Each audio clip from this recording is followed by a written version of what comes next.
sampler here.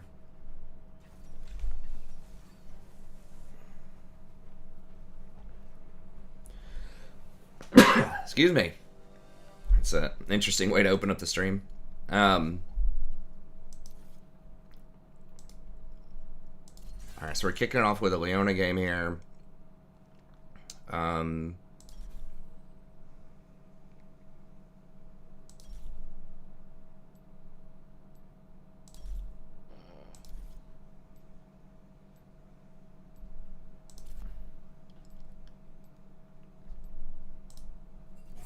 Oh, someone dodged. Alright, well, wait a second.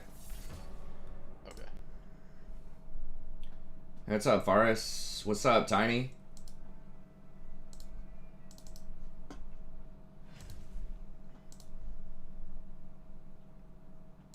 Yeah, I feel like the Barons just has so many good quests, too.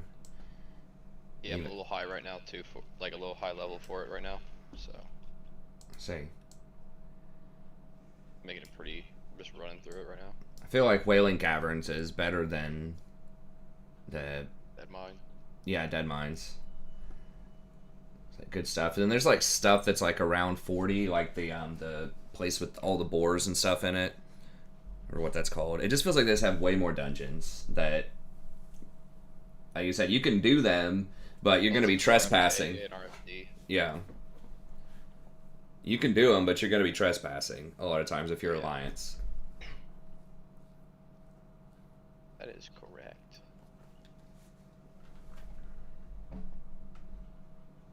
I'm really surprised there wasn't like a lower level raid in Stranglethorn. I know you've got the high end raid or whatever, the ZG, but That was arguably one of my favorite raids. I just like it. The troll raid. Even though it was easy, but it was, Yeah, it's fun. I just like the aesthetics of it. Yeah, it's cool in this ancient troll area.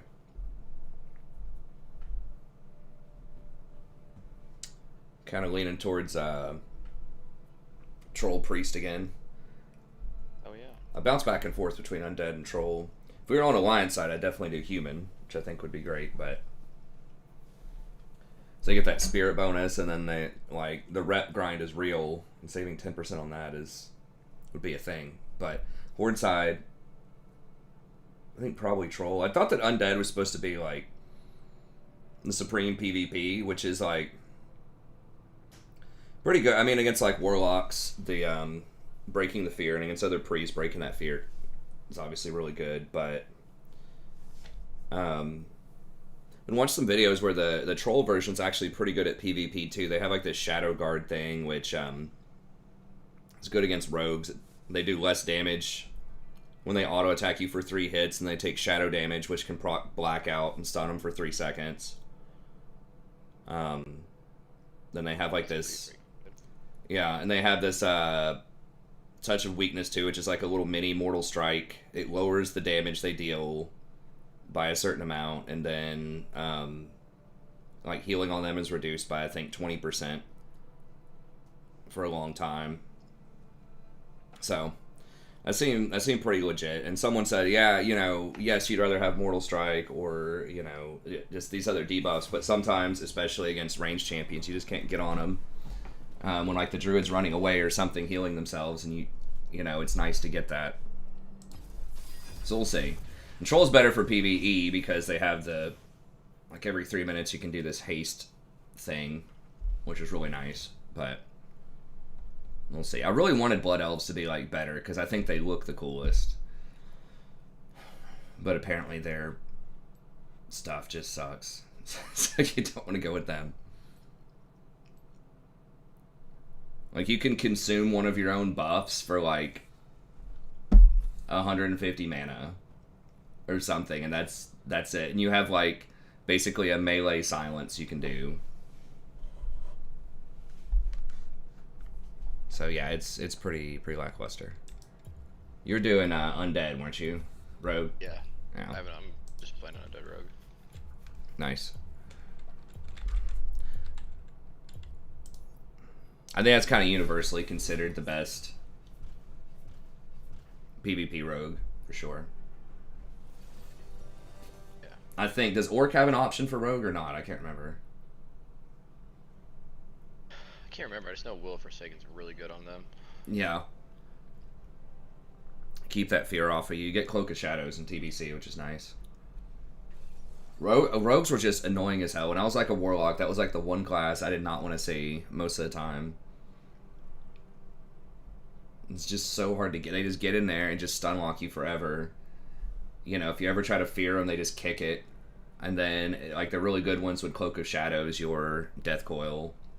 And you're just never getting rid of them. If you do barely, you know, manage to get them, they could just trinket and, like, Shadow Step right back onto you. I think people hyping up these Warlocks in PvP. I don't know. Maybe I just didn't see the good ones, but... And I was not in the best spec at all times. But I think that people are overrating Warlocks a little bit in PvP. Like, arena PvP. Like, they're good, but rogues just crush them, I feel like. And rogues are everywhere. Jeez. Well, Leona is good. We could do Rakan. I'm gonna do Rakan. Hey, what's up, Matt? Because I want to be able to get Shrelias with Olaf. Among other things. I need an engage also, and this will help peel the Nocturne later. He's a little bit less resistant to cleanse also because you have the knock-up. Like, if I take Leona and Kog'Maw takes, he'll almost certainly take cleanse. That takes a lot of wind out of my sails. Whereas Rakan, it's like, it's annoying if they do that, but you can still work around it. You still have other stuff, but if you take away, like, Leona's R, for example, as the opener, then it's a bit tougher for her to operate. I think I might keep these runes too. Hey, what's up, Matt? No, we played 2 or 3 games earlier, and yeah, the nerf sucks on Azir, but I think, Jason, you thought it was manageable, right? Like, still playable? Oh, yeah, it was fine. It wasn't that bad at all. I thought it was going to be rough, but both games seemed pretty alright. Yeah. That we played. Yeah, for sure. Bad at all. Yeah, we'll keep this. I didn't scout everybody out this game. Yeah, Kog'Maw, you're going to be seeing more Kog'Maw because he got a buff this patch. Played with one earlier today. I played Lulu with him, and we just annihilated everybody. But yeah, he got a buff. It doesn't sound like a lot. It's like 1% extra max health damage on his W. But yeah, you got to remember just how often he's attacking with that, and it's a lot of damage.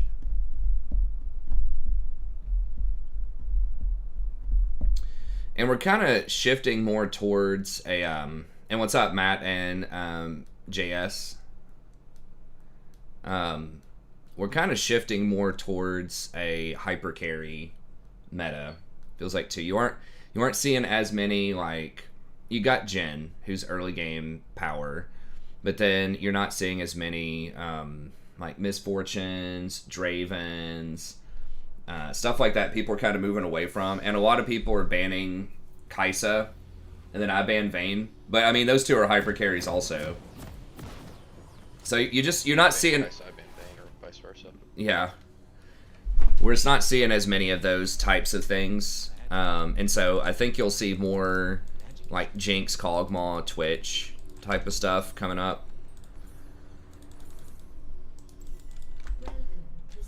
It's also just less. There are still some assassins, but it feels like there's just more of the bruiser type of champs, the Garens, the Dariuses, you know, stuff like that. And even against things like Udyr and Skarner, you just need the hyper carry just to tear through them faster, I think. It's just... Jinx is pretty good at the team fights too, but that's just kind of my assessment. There's a lot of factors kind of going into that, but it feels like a lot of games are determined more. I'd have to think about it a bit more. But a lot of games tend to be favoring those high-scaling champs, especially with an Enchanter. Now, fortunately, they did not pick Lulu with that cog. Lulu is so good with those types of champs, too. That's why, I mean, that's why I moved Lulu from A to S. So, like, top tier for this patch. Totally forgot my onion.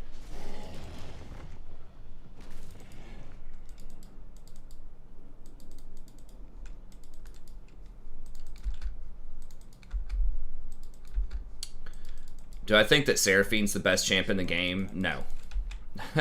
She did get nerfed this patch also. I think that she was pretty good, but I think that there are... I think there are better options sometimes. Especially in solo queue. LS is like really heavily biased towards enchanters. I mean, I like enchanters too, but I mean, we can look at games of League after this. Like, she's pretty good, but it's not like she's overrepresented from every region. I think he says a lot of these things without really looking at stats. Which stats aren't everything, but if you're going to make a claim like that, like, you know, NA's just not playing it, everywhere else is playing it. Once again, I don't know the exact truth off the top of my head, but I suspect that that is not accurate. I think people play her sometimes, but I don't think she's going to be the most represented champ at ADC or support. I think she's situational. I think in Pro, if they play her more often, it's as like an AP carry.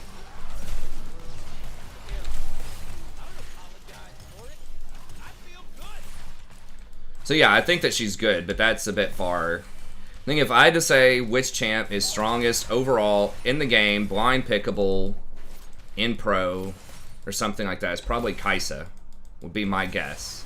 If we're talking about Pro.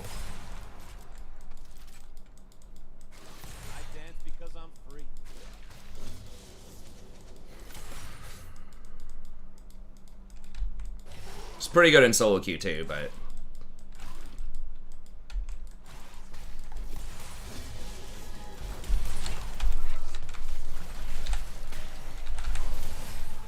oh, he tried to anticipate where I was gonna jump. That was cute.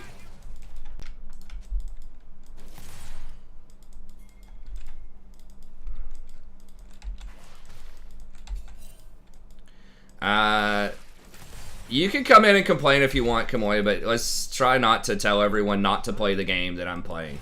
That my channel runs on.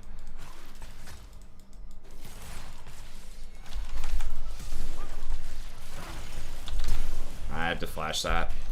Jin was so far away. Cracked boy. God.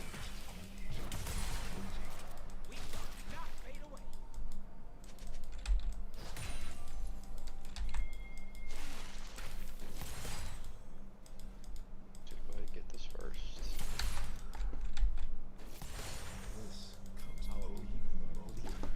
I'm gonna try something different here. Okay. I'm gonna get the burden barrier first.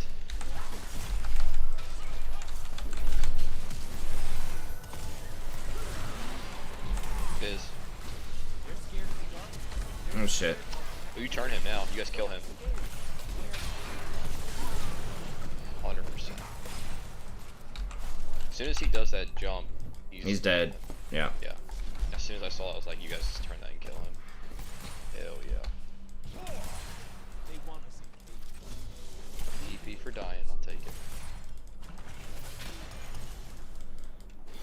I know, man. I know you're not talking to me specific, but like...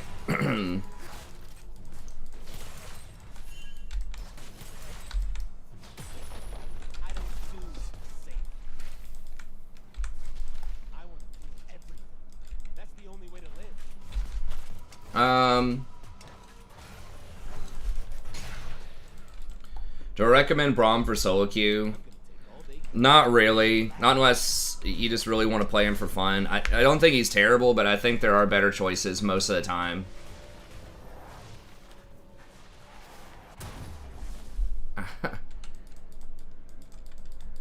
Alright, can't get boots. I took free boots. I'm not sure if that's correct or not. It will help me get to Shirelia's faster, but could be wrong. It is a nice value.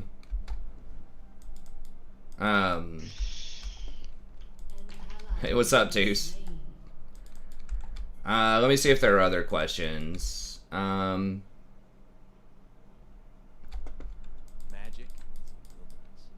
Lulu and D tier. Yeah, he was thinking about like a hard carry video. I saw that. I haven't watched it yet. That he did, but yeah, I think Lulu is really, really good right now. I think she's the best enchanter overall, just because the kind of meta. Now he's playing in like Masters or High Diamond or something.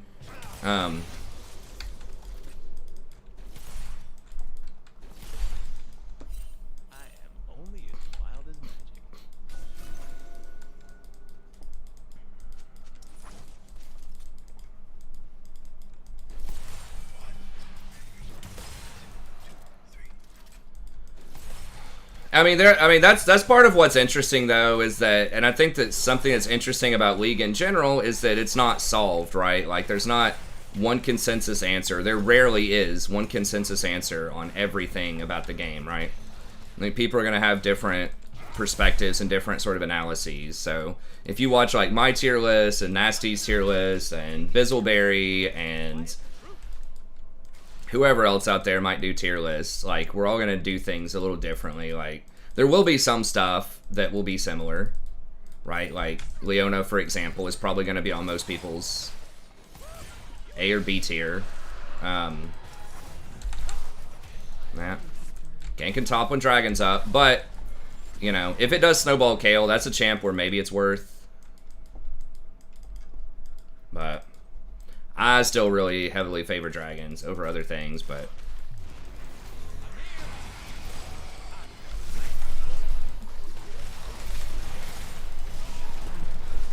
am I dead? Probably. I should have just run. Oh, I was like, how did he get pulled out of position? It was the Swain.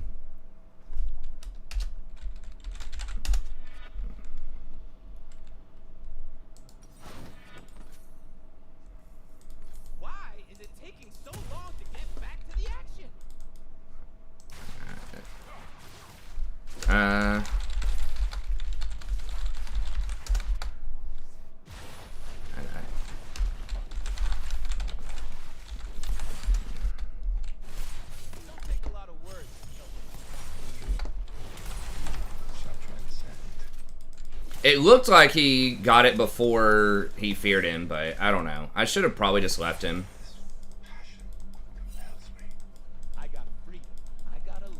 Well, I don't remember, Carria. You can be honest, man, but like, whatever, I don't remember exactly what it said, but it did seem like it wasn't positive. It doesn't matter if it's like not bad. And I'm not even sure who that was directed towards, but let's just try to keep it positive. That's all I'll say. So I don't even remember what it was, but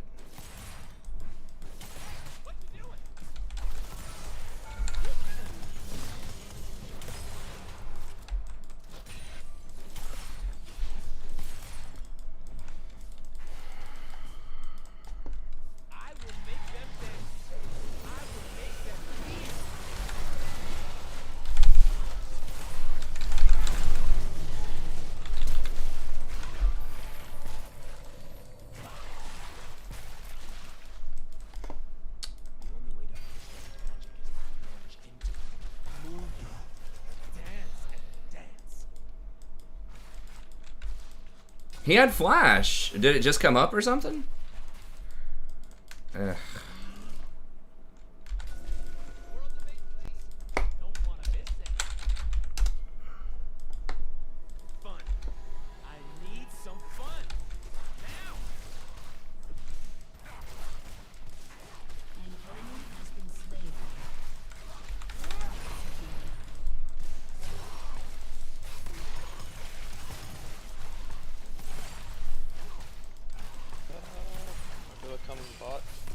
I'm like super low.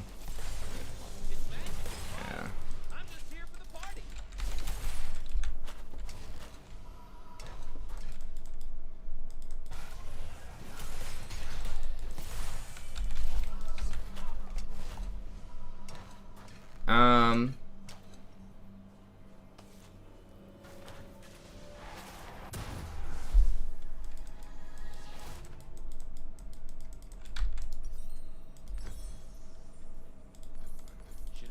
Yeah, I mean, like it's intended to be for like ranking up is intended to be for people who, most people who don't know what they're playing or like what they're doing, or people from lower brackets.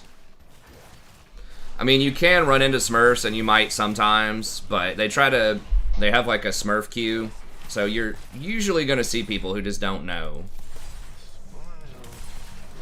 much about League, or they're from a lower bracket, just trying to redo their placements and hope that they can place higher than where they fell to.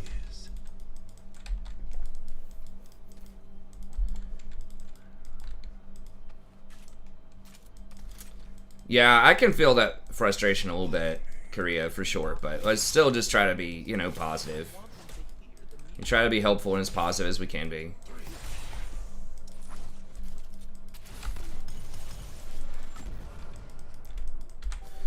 So Smurf Q is only an unranked, and they haven't said exactly how that works, but it's something along the lines of they look at your stats in games and how you perform, and then they put you against other people that do very well similarly. They don't do that in normal ranked. It's just based on your wins and losses, but they try to minimize the amount of Smurfs so that newer players don't go against that in non-ranked games.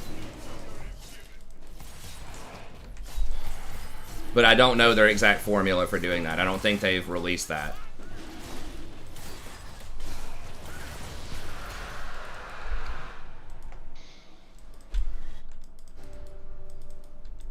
So, they'll look at your, probably something like your KDA, your farm, damage dealt for certain champs and things like that.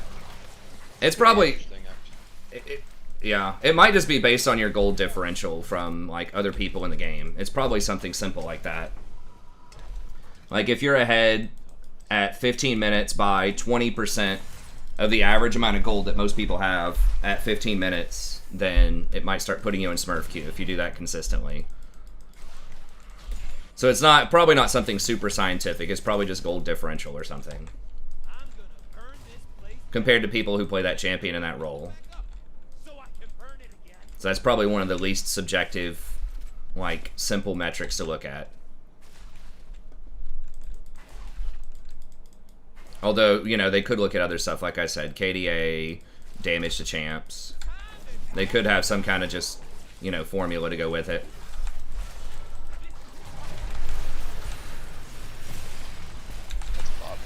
Shit, yeah, it's on bot.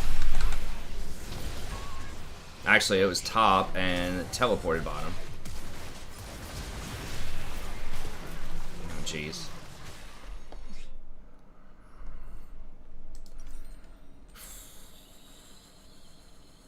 Alright, well, at least Cog Flash, I guess.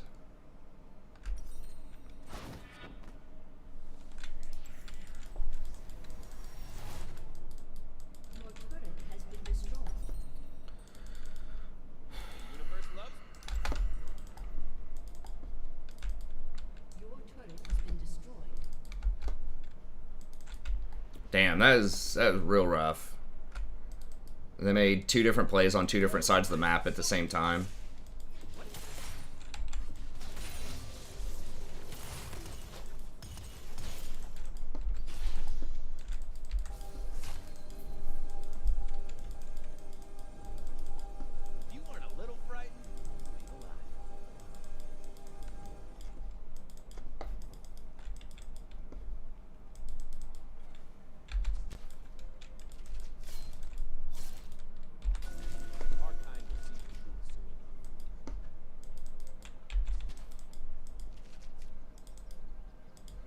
I don't know what this is worded, so it's a little dangerous, but really,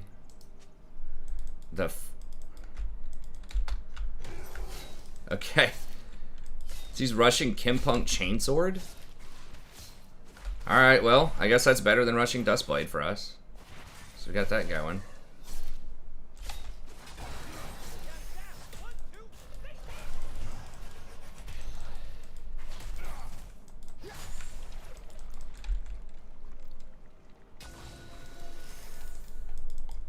Oh, Jin needs to get over here and help me clear this, I think.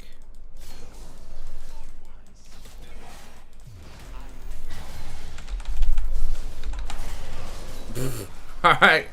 Alright, boys.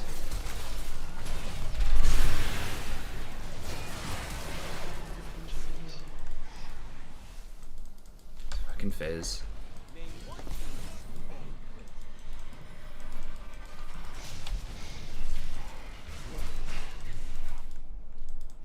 Nah.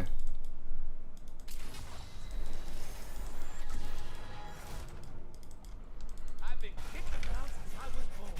It's all right. It's okay. I'm staying alive. Hey, thanks for the sub. I appreciate it.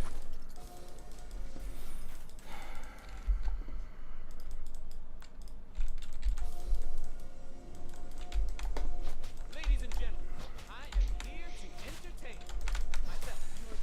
But you too. Damn.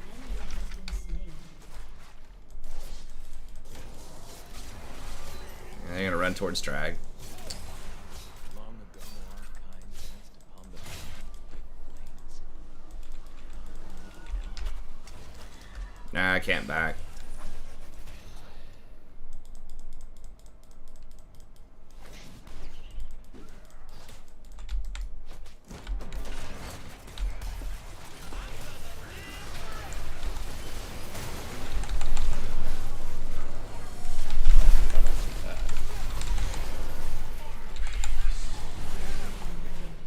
Please tell me that clown dies for that.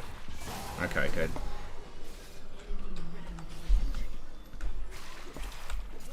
Damn, Kog'Maw's getting fed.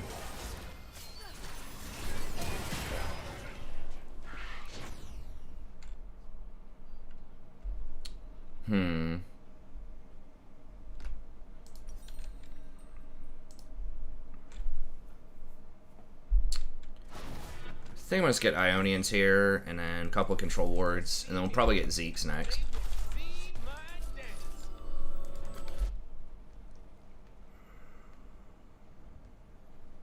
Oh, I do need to move my camera over too. I just realized it's a little off. There's wildness in the bees and the flowers. It's just a pure human.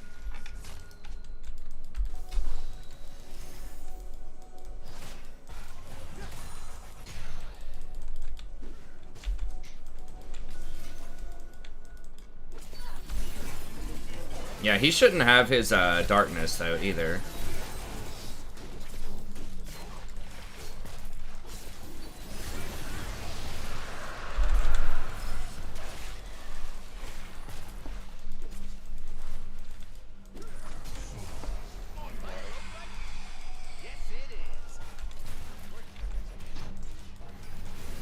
Whoa, what? How did she get caught?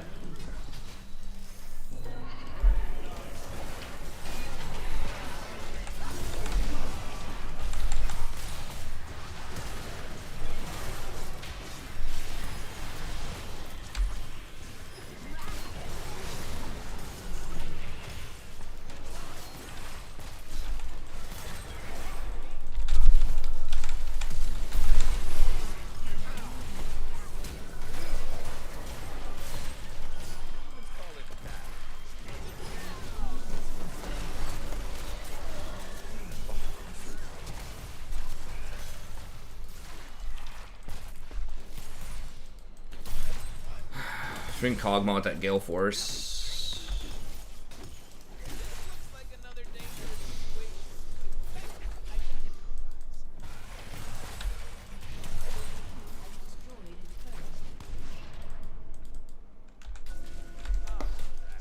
I hate having to have a plan.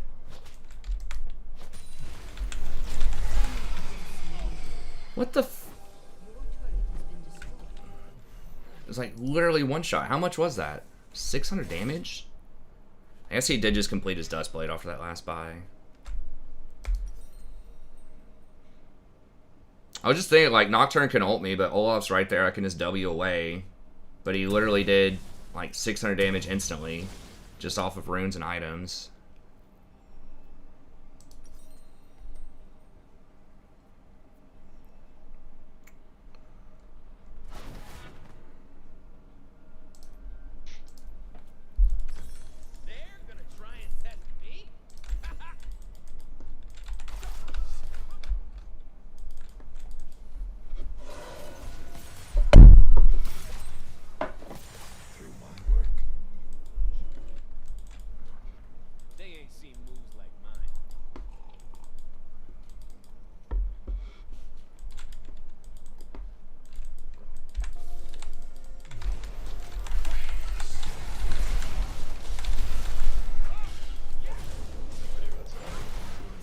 What the fuck is the cooldown on that? Like, actually, what is it?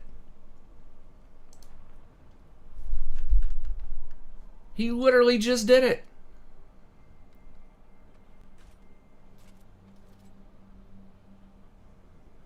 I guess he's probably got Ulti Hunter. And Dustblade and Kimpunk, and he's past level 11. They're probably on Baron. I don't know. I can't get any fucking vision, because I guess I just have to ping everybody and try to get them to stay close to me so I can actually ward. They've never seen moves like. Did he flash? I'm not sure how he stayed on me through W and me ulting to run away. I mean, I know he gets bonus movement speed when he's on his trail, but... Magic is supposed to love is supposed to hurt. Ecstasy.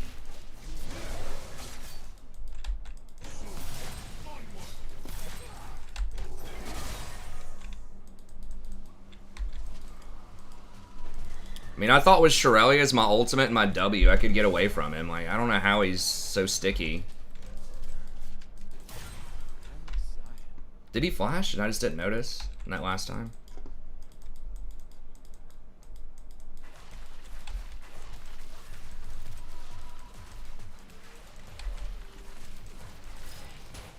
Like, what do we do? I feel like everyone's just kind of like... Alright, we got Dragon up here in a second. Alright, so I got some kind of protection from Nocturne when he ults that or is. Okay.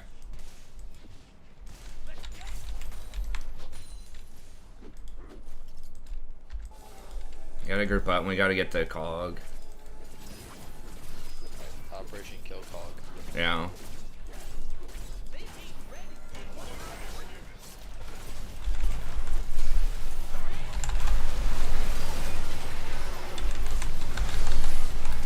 Oh my god, no one is.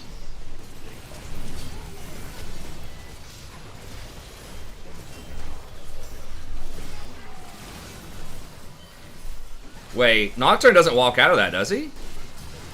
Kale just literally ran straight past him.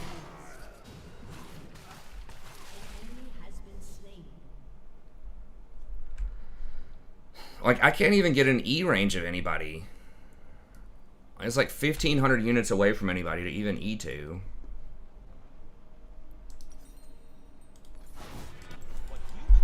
I guess not like when... I'm gonna have to go back and watch that fight. I guess when I ulted, what happened? Nocturne ulted Jhin, and then just everybody turned on Nocturne.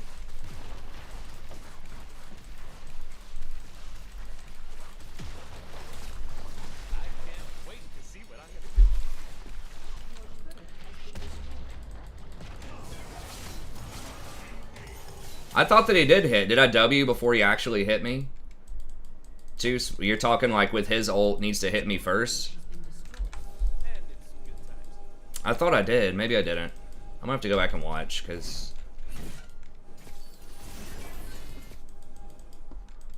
We might just have to fight front to back, honestly. We can't. Cog's gonna win. They're just in a tough spot. If me and Kale can get on him, we can blow him up. Yeah, we gotta trade Jhin for Cog if it comes down to that. Oh yeah, well for sure. So like, if not...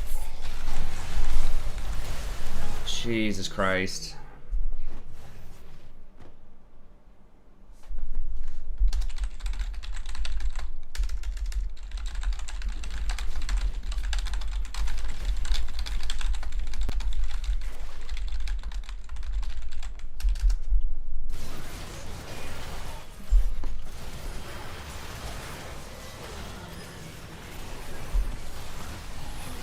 Well, I guess we just fucking give him Baron. I don't know.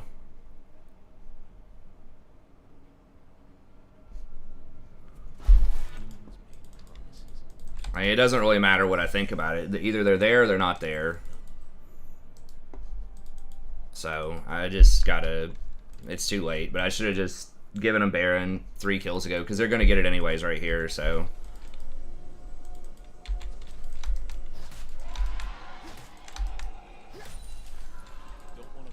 He's probably going to ult me again here, just trying to ward our own jungle.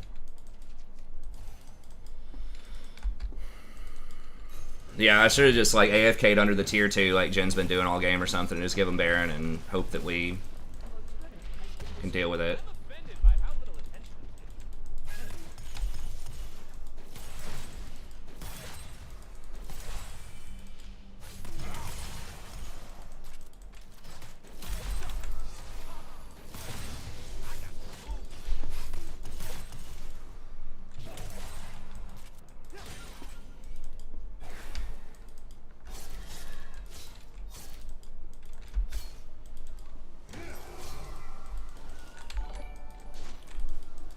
Hey, thanks for the sub. I appreciate it.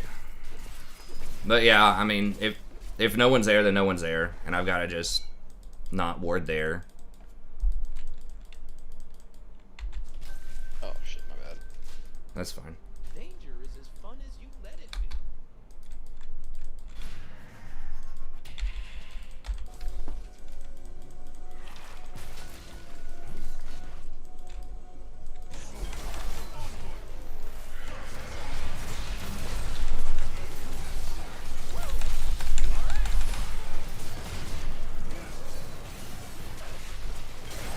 There's a lot right there. Yeah.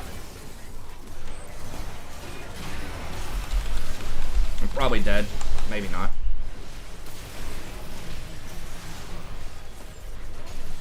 Got a spider underneath the turret right there. Nice. I got a heal. I'm just gonna die to anything. I don't even understand and destroy. I trust my own. Yeah, man, you get that green. I appreciate it. That helps out.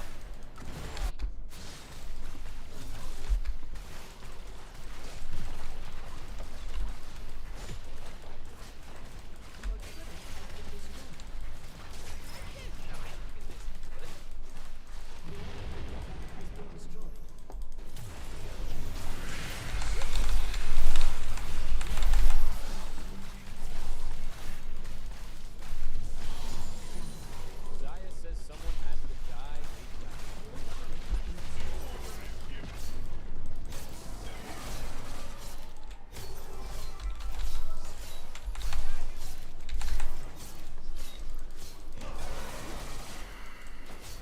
Well, he just ulted. Yeah. I think we can walk down. Yeah, we gotta try to this dragon, I think. Let me see. Mm-hmm.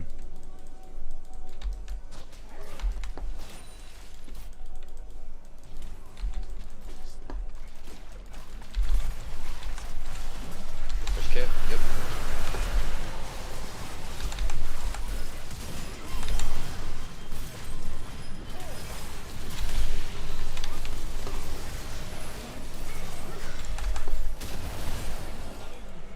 Here we go. Nice. Dude, that was awesome. Thank you for staying on me. Yeah, I got you.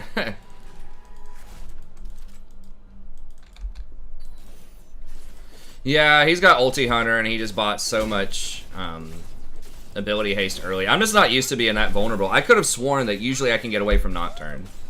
Like, I don't remember Nocturne being this much of a problem. I'm coming. Maybe I'm not dead. Cool. I dance so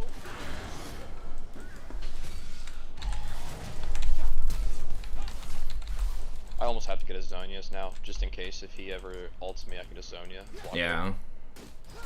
I don't want to do it, but I think I have to. if it don't get out of control, it ain't a party. Yeah. There aren't many wards. I mean, we saw how that worked out earlier. But there aren't that many objectives either. They're just gonna be... We're just kind of waiting on an inhibitor at this point. Baron is coming up soon. Yeah, we all have to walk together to that. Kale's getting pretty huge, though.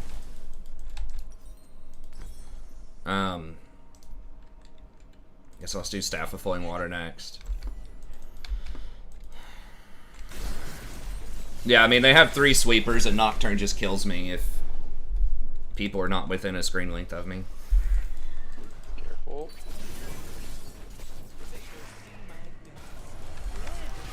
Wait, he didn't need to ult that. Why?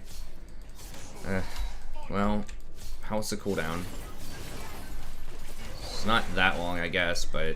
Where's Nocturne? How can we go?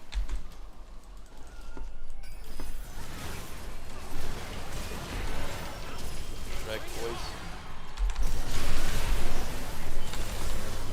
Okay. Bearing up soon. Somebody's gotta get Garen. Someone's really got it back. I mean, I got it. I mean, Yeah, I don't know. Kale. Okay, you can do it. All right.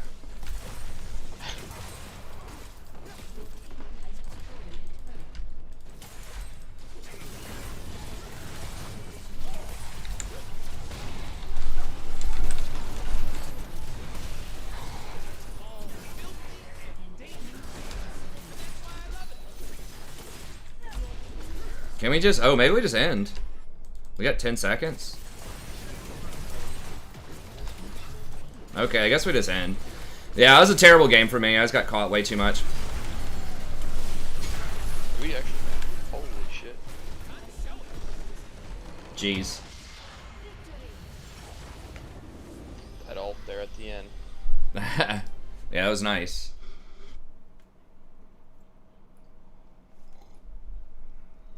Hey, I got the plat 3. Hell yeah.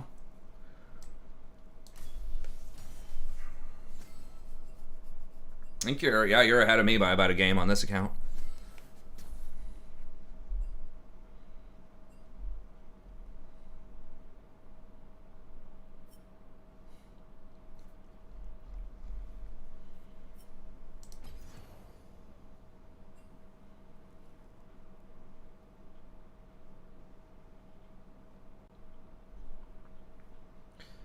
They don't want to encourage that though, because, well, so Scott says you should just be able to get, that you should just be able to get like a level 30 account for free and just link it to the same email. But, I mean, it gets people to buy stuff, I guess, so maybe it would be a little more lucrative. But, like, what kind of stuff is that promoting, right? It's promoting people going back through... It's promoting smurfing. It would be. Because that's one deterrent, is that you'd have to level it yourself, or you'd at least have to pay some amount of money, $15 or whatever it costs to buy an account. And it would promote people just trying to do placements, you know, over and over again until they place where they want. Now, they did fix that some, because you basically always place in bronze now. Back in the day, they didn't even have placements. You just started at 1250 elo, like in Season 1. I feel like they should just do that again. Everyone just starts in the same spot. Like, I don't know. Oh, that would be brutal.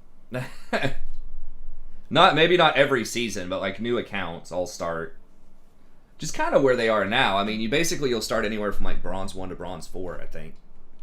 But they could do the hard reset every season, but I don't see a ton of use in that.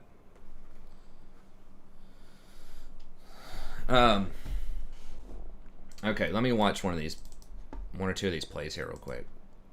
But yeah, I mean, hey, what's up, Will?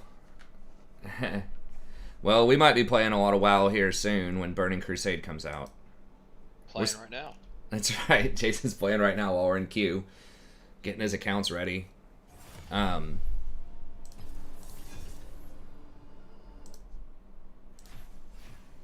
right, let me move this back up to full speed. I guess we're just about there. I just want to see one of these ganks on me. Okay. Okay, so there's no way I'm getting, because I got Swain pulled on that one.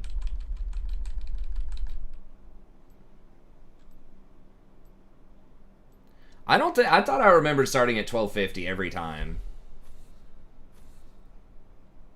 Damn, I didn't even get a chance to ban Kaisa.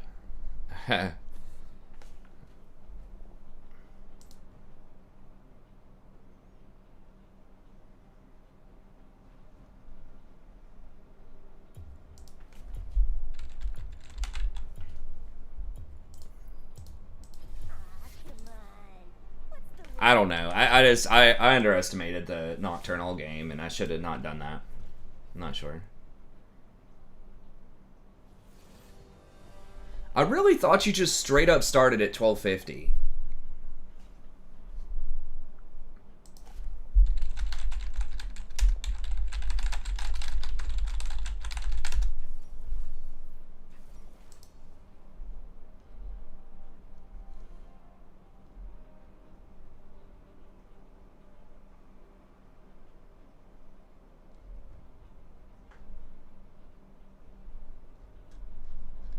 But I don't know any way to check that. I guess it really doesn't matter. But I feel like... I mean, it was a long time ago, so I can't remember.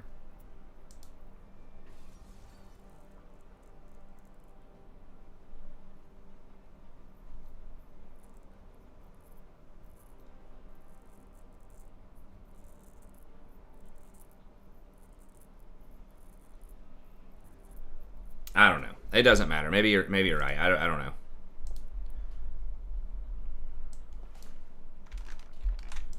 I think I only had one account. I just remember I feel like pretty much everyone started... I feel like everyone started at 1250, but maybe that's not true.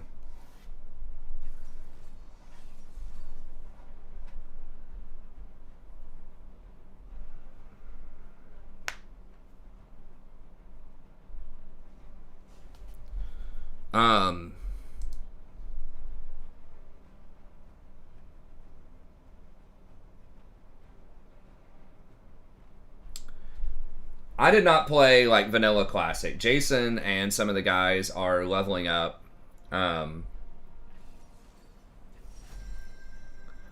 Leveling up some characters right now. I'm just gonna get the boost probably. Kind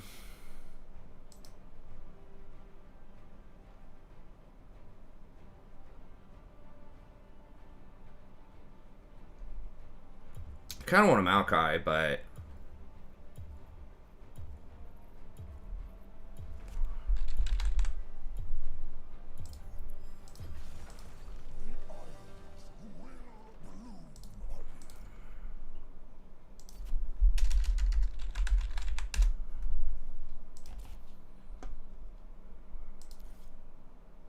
it is kind of annoying against Lulu's shield, but I kind of liked the water walking.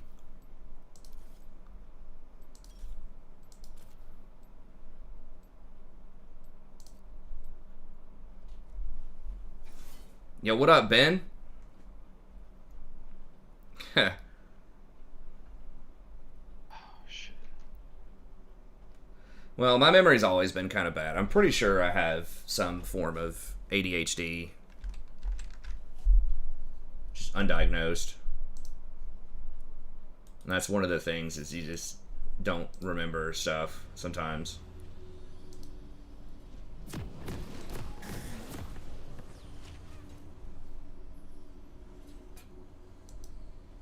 Oh my god.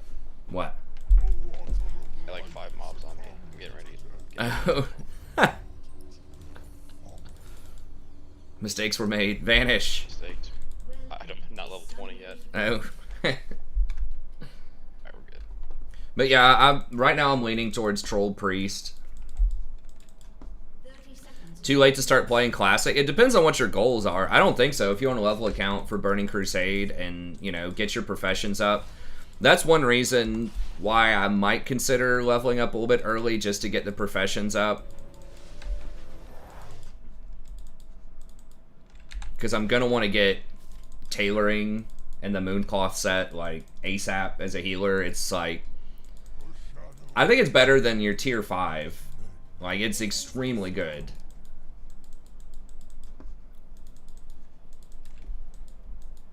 And then I don't know what I'll do is, and there's White Men's Pants and Hood too, which are better than tier 4. So you basically get 5 pieces of like badass gear, and that's just less. That's like more. I think it'll probably be pretty important if you can craft gear. You know, we will need others, like we'll need jewel crafters and alchemists and stuff like that, and that'll be fun. But like if you can craft gear, that's one more piece of gear we could give someone else in the raid. You know. So that means I don't have to get tier 4 stuff anymore. We can just give it over to other people that are in my slot. Really? Oh my god. Okay. Well, she walked into it anyways. Alright. I guess they had it worded. Especially for healers. It's so good. So yeah, I mean, I could just buy all the mats. That's the other thing. Just buy all the mats on the auction house and just start making money. Just boost and get to max level 70. And I'll probably just do enchanting off of that. Thought about doing alchemy. You get a really good trinket off of alchemy, but you don't get that until you get this reagent from Serpent Shrine Cavern. So that's a little ways down the road. And like the trinket without the upgrade is not that great, but when you get the upgrade, a lot of people call it best in slot. But yeah, just leveling those professions up early could be kind of nice. Also fishing and cooking. Fishing is going to be huge. I actually kind of like fishing. I can sit there and like fish and grade papers or something, you know, on my second monitor. Or read something for like my dissertation on a second monitor while I'm fishing. So it's very mindless, but that's cool that I can just like kind of sit there and chill. And it's just like you're sitting there scratching or like lotto tickets too when you're fishing. It's like, are you gonna get a good fish, a bad fish? Sometimes you get random like chests. So I didn't really do that a lot in Burning Crusade, but I did that in WoD. And it was actually kind of fun. So fishing and cooking will probably be how I try to make money instead of grinding out primals as a healer. Because a lot of people don't like to do it, but you need a lot of food for raids, so...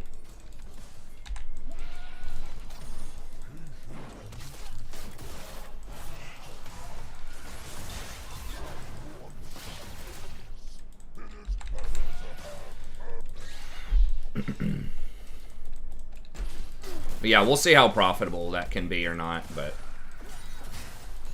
I'll probably just be trying to do daily heroics and fishing and things like that for the for money, hopefully. Because I do not want to respec. That's one bad thing about Priest, is it's like neither your raid spec or your arena spec are good at farming. I don't think. Shadow... I mean, you can use... If you're Shadow spec for raiding, then you actually can farm fairly well. But... And we will need 1 or 2 Shadow Priests. I definitely want 1 in the healer group, if we can get them. I think having 1, if we have like a Hunter group, would be nice too. Or if we're running a... We're running a Paladin tank, which is possible, then having a Shadow Priest and putting the Paladin tank in one of those groups would be really nice too, because I've heard they can have some mana problems. But if they have a lot of mana, then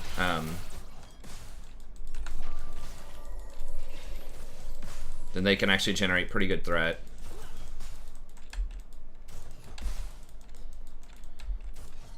But anyways,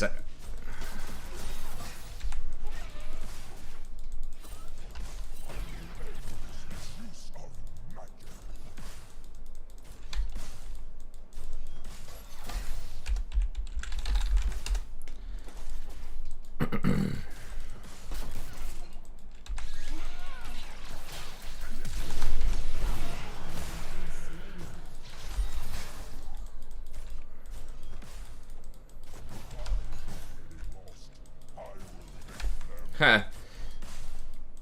Yeah, that's what I'm thinking right now, Black Falcon.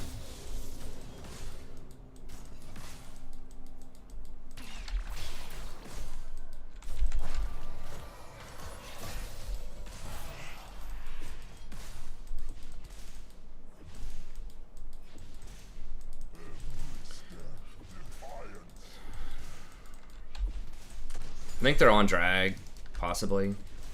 I don't know if we can get over there fast enough, though.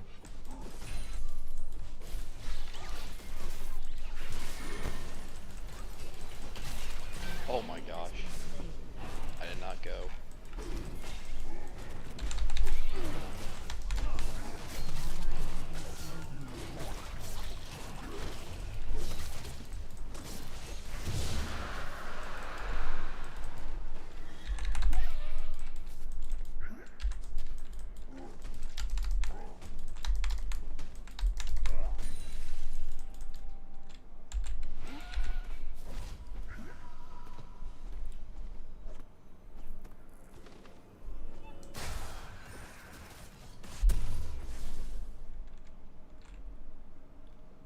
Didn't know you had what until 26.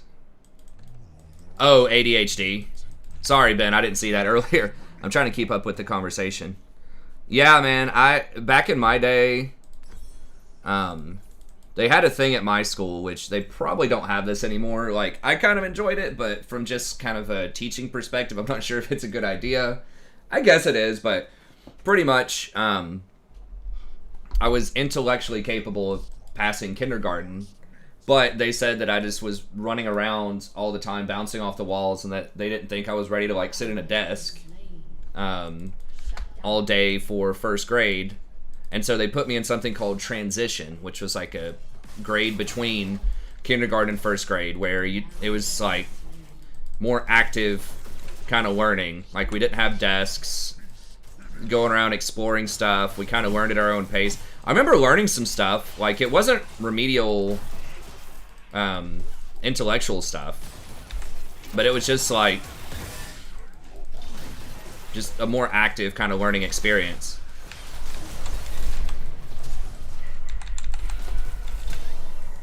Shit, I should not have flashed for that. Mistakes were made. I don't know what I was thinking. It's like, we have Ezreal, we don't have a real champion for a little bit. I wanted to kill too much. I should have just let him flash and heal.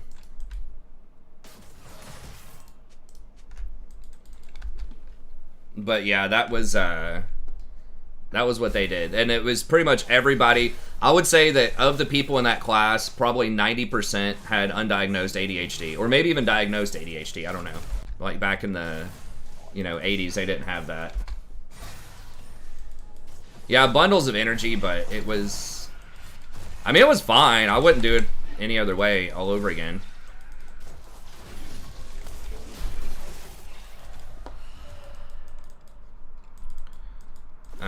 But yeah, I think that was just kind of their... At least they were trying to do something like that.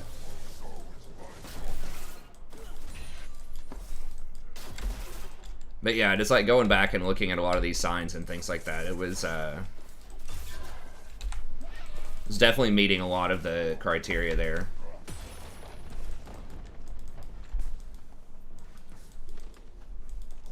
It's like the class clown, like lots of attention-seeking behavior, just randomly, blurting out stuff or having funny stuff. Was always like not in like any kind of serious trouble, but I was always like kind of a discipline pain for teachers, I think.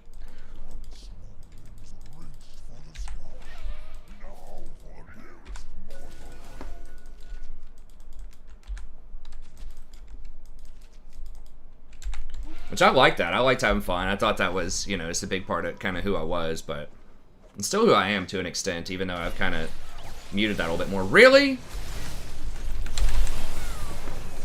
Oh, did that really didn't hit him? Oh my god. How did that not hit that Zed?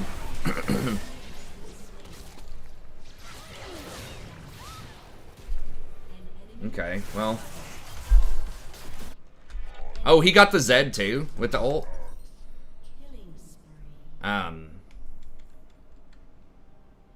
I guess I'm just gonna go boots here. Wow. Well, I start off really bad, but got some good turnarounds there.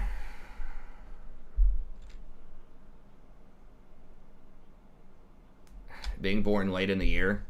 Well, I had that too. But that's because you're older, I think. Like, usually the really old kids, I think, in a grade level are typically, like, think it starts in October. November is definitely older, and December's older. It's kind of like a weird cutoff, but that. Watch top. Oh, it's going down. It's just dead again. Oh, yeah, he does have 38 CS also.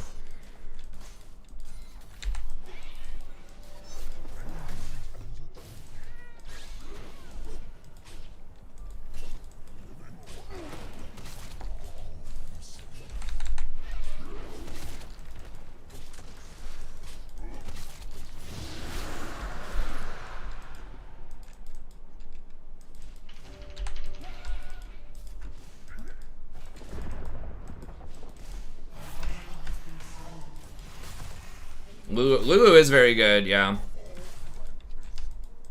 Okay, he's got Essence Reaver now.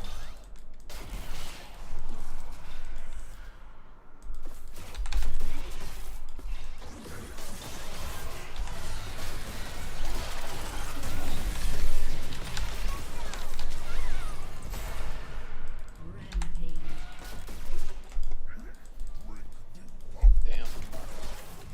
Yeah, he got like all those kills. He had, I think his ult in that jungle fight killed 2 people. So he got back in the game.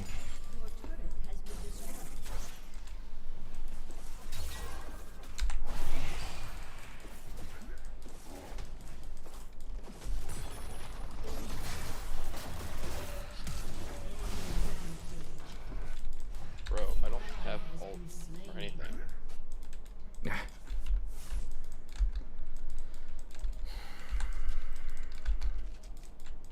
Yeah, so I don't know that there's any kind of science behind that. I think there's just, I think ADHD is kind of a scale as well. There is kind of like, you know, sometimes people just have a lot of energy and stuff like that, but... Really? He has that back up? Kidding me? Okay, I got him though. Now.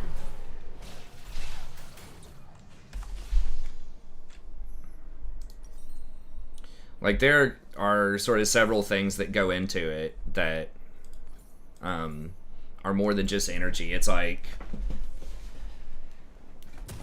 just having a hard time, like, just focusing on some things. And like I said, some kids are way worse with it than others, but kind of having a hard time focusing on some things. You're just constantly sort of jumping around from thing to thing, getting distracted easily. Just forgetting stuff because you don't focus enough to remember certain things. Procrastination. A lot of people procrastinate, but I feel like I have virtually no sense of time. Like, something could be 5 minutes, it could be an hour. Like, sometimes I would have no clue.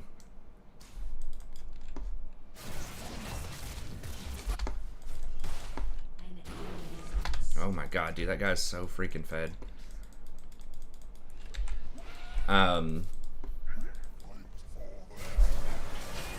Like attention-seeking behavior, sometimes like disciplinary problems and things like that. A lot of people with ADHD will have some discipline stuff going on.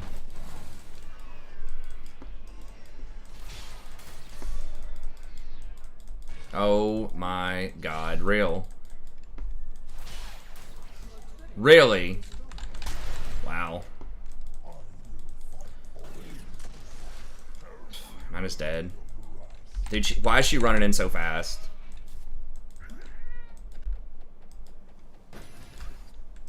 I don't know. Yo, what's up, One Shot? So I've like worked around, yeah, 30 minutes or less exactly. So I found a way to work around like a lot of that stuff, but and I wouldn't want the drugs anyways.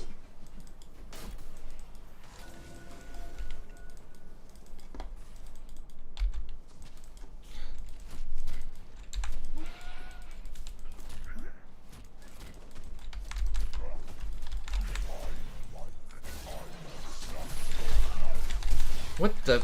Damn it, I forgot he had Stride Breaker.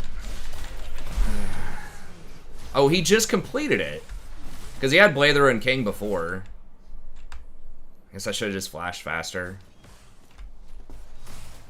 And they just increased the range on Stridebreaker this patch, too. He jumped a little bit further than I thought he was going to jump. Damn.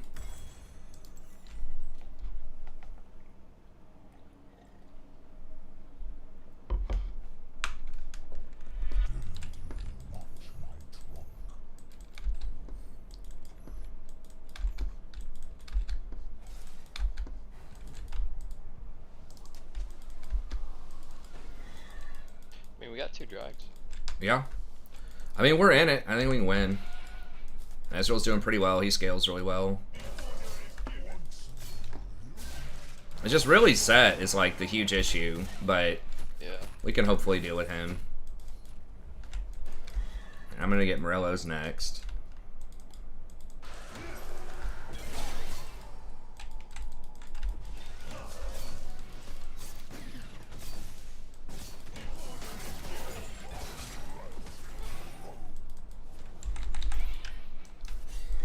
They're all coming over there. He's probably dead. We gotta defend tower though.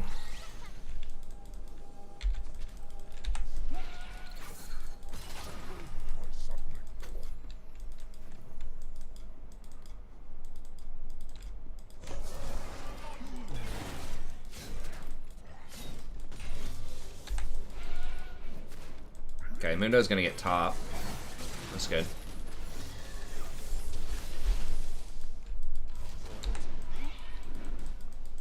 Like a few hundred gold for my mythic. Okay. An enemy has been slain. That's good. Yeah. I think they're probably gonna have a hard time dealing with Mundo later. I don't know. Lilia might be able to kite him and stuff, but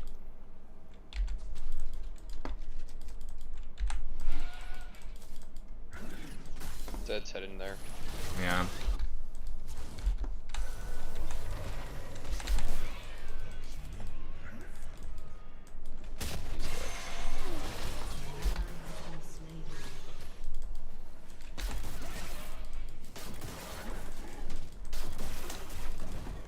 It's probably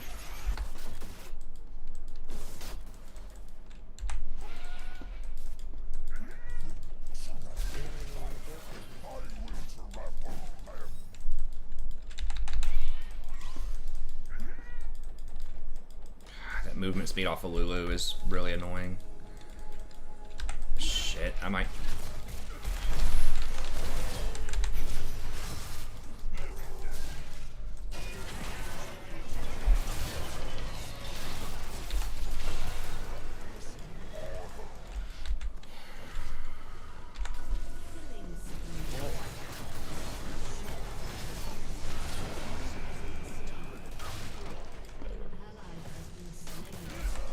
Where did they... Did she activate Rift? No, she captured Rift. Okay.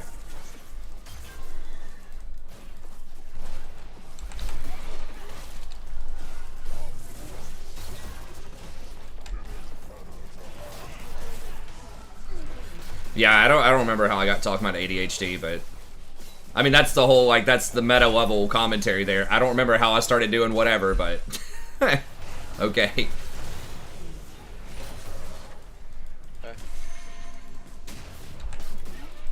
Oh, alright.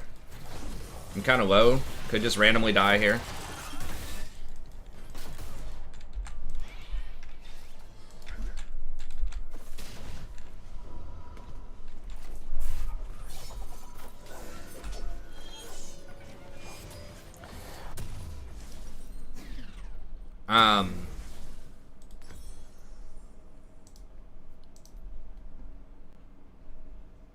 I'll just get that. That'll help me against Ed. There's one kid in my class last semester, though. It might be the worst, probably, case I've ever seen of that. He would, he was just always kind of looking around. And, he would actually get up sometimes in class and just, kind of pace around his desk for, a few seconds and then sit back down.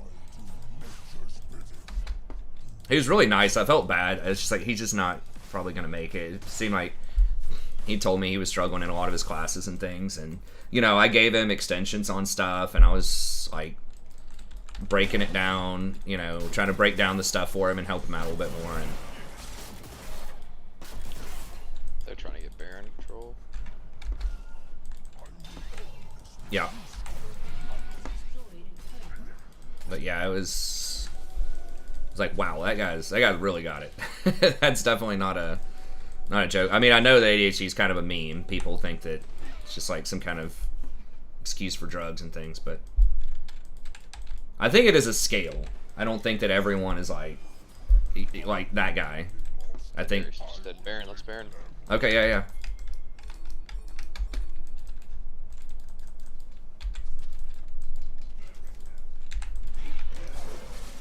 They're all there. I don't know if we do this fast. Yeah, we don't do it fast enough, I don't think, without... I mean, I can try to zone them, but...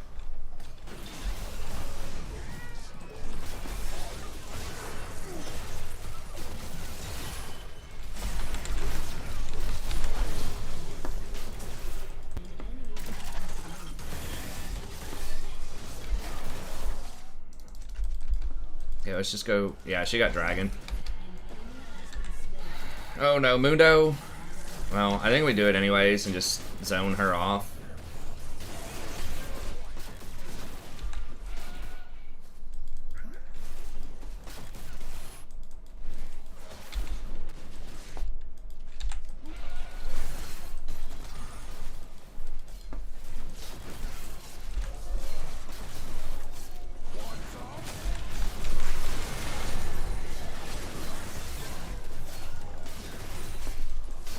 Okay. How's old Sadie doing? She's doing well. She's not in here. I mean, as well as she can be.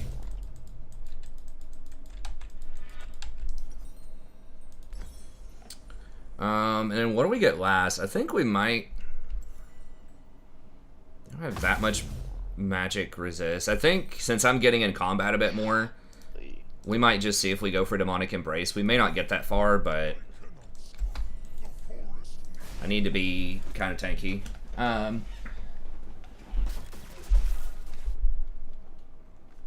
Therapist did not do it. Yeah. It was commonly thought that it's just like a kid's thing that you grow out of. I think a lot of adults just learn how to work around their stuff, like the symptoms. And I think it's not like always super debilitating. It's just, like with me, I think like I can still function. It doesn't help when I have a dissertation that I haven't done in 5 years, but I mean, you can. That's the thing. Like, so many people procrastinate even without ADHD. That's not like the main thing, but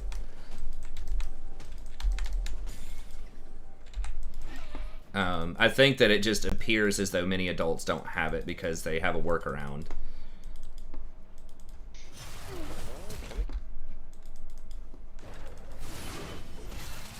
Just don't die, Darius. Just don't die, Darius.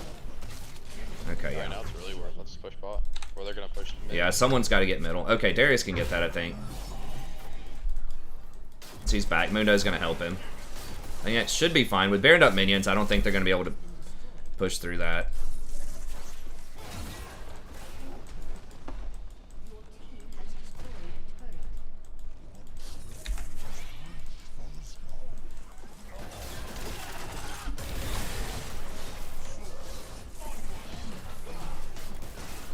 Oh my god, they're still fighting. Okay, I mean, we might just be able to end. They... What are they doing? I don't know.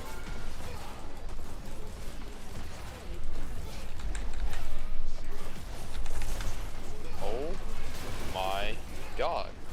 This is real life right now. No way. Okay, we got it. Wow.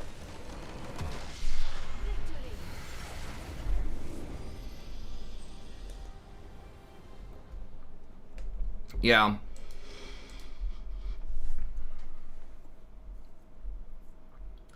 ADHD probably is overdiagnosed to some extent. as far as doctors, like I said, I think if you're on the milder end of the spectrum, you probably don't need medication. I don't think. I mean, it depends on person to person, but as far as like, because well, the thing is, so many people are not going to be diagnosed though as well, so it's hard to say because I think a lot of people just.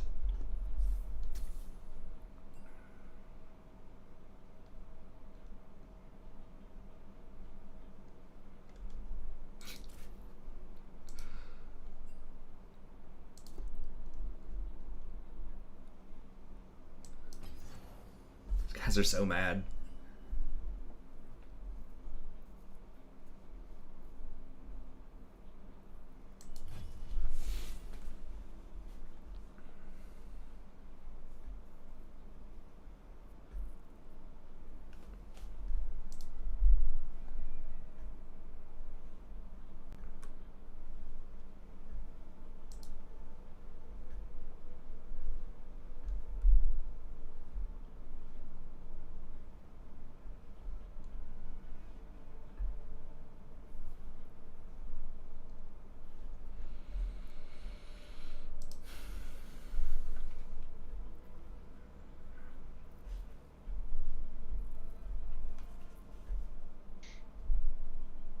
A walking zombie.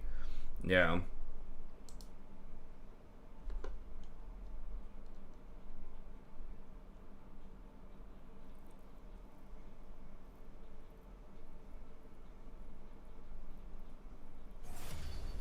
I think it's potentially over medicated, but I don't know.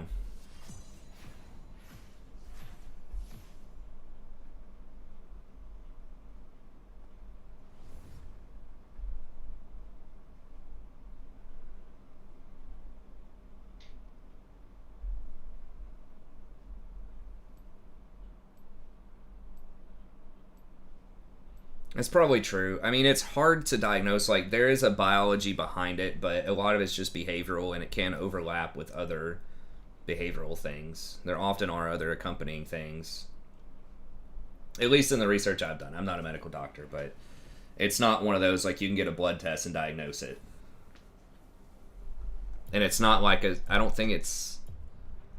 I don't remember which, like, neuroreceptors or whatever, if it has a relationship with any of those. Neurotransmitter, that's the word I'm looking for.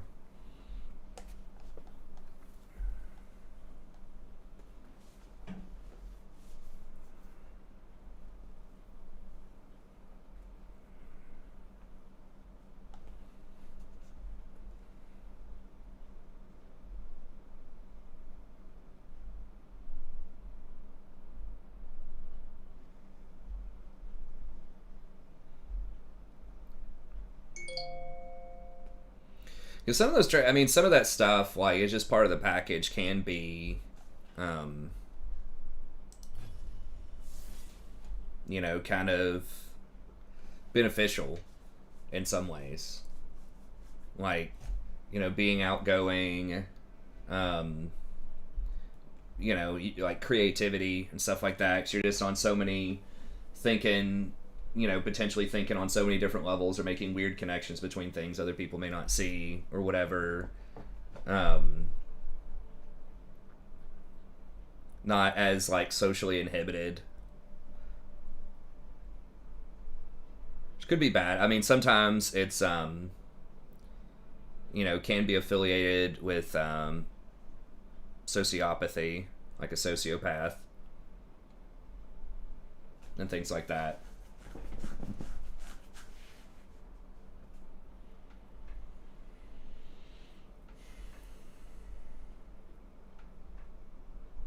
Like, I really don't get that nervous or anxious for, like, most things, though. Or worry about stuff as much. I don't know if that's... I feel like that might be kind of related to it, but... But I don't know. Who knows?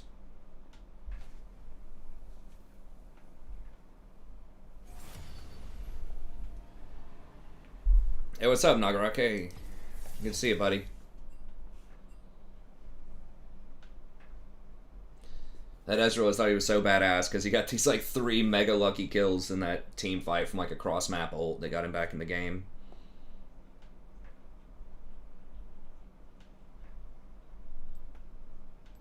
Yeah.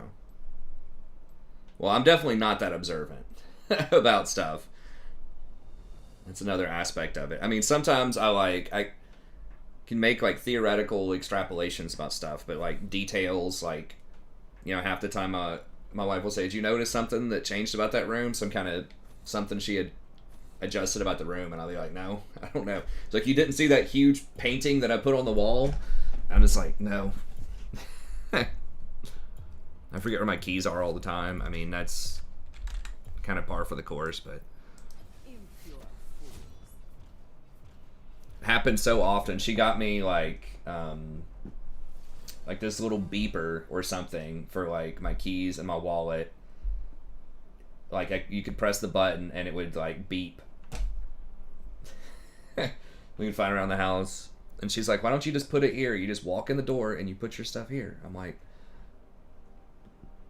I mean, I could do that, but usually they're just in my most recent pants I was wearing.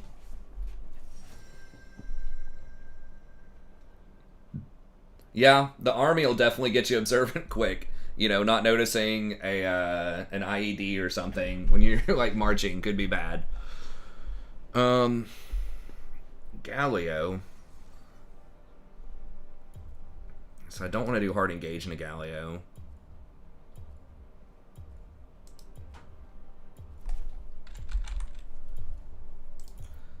So just do Lulu. I kind of wanted to do like Janna or something, but that's kind of a nombo with fiddlesticks. I think they might have them on TV remotes, but nice, good drop, Lappy. She is good. She'd get pretty nerfed this patch, but she'll probably still be pretty good. I personally did not win a lot with her, but I've certainly lost to her several times.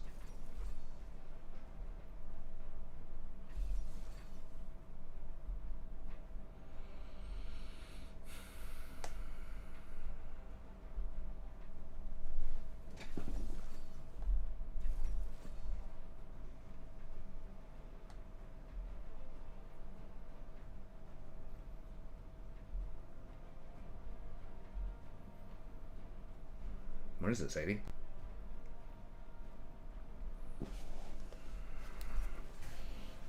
Jinx. Shit. That's definitely not what I wanted to see. Because we don't have any dive. We've got Jason, but Master Yi. Well, Master Yi's doable if he's not like super fed, but I can't play dive into Galio though. It's really hard, or Recon, so it's just going to be a difficult matchup anyways. Do I want Biscuits or Cosmic here? I don't think I'm going to need my sums that much more. We might just go Biscuits.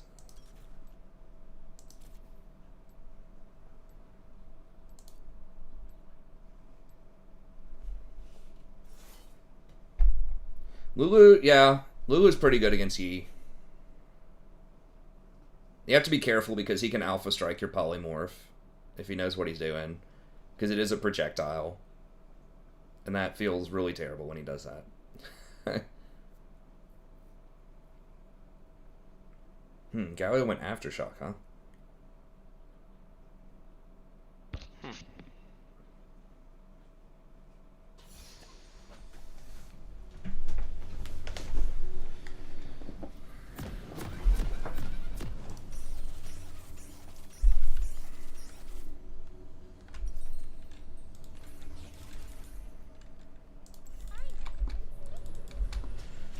Yeah, I mean, like I said, the poly's obviously really good if he doesn't alpha your poly. So usually you have to ult whoever he alpha strikes, or whoever he's running at, and then wait for him to alpha, then you poly him after he alphas. And yeah, you can beat him. If he doesn't get a QSS. But that, you know, it's 1,300 extra gold. And we don't have that much well, I guess we do with Fiddlesticks and Azir. Yeah. I think Lulu is pretty meta. I think she's low-key, like, pretty meta right now. I think a lot of people might be sleeping on her, but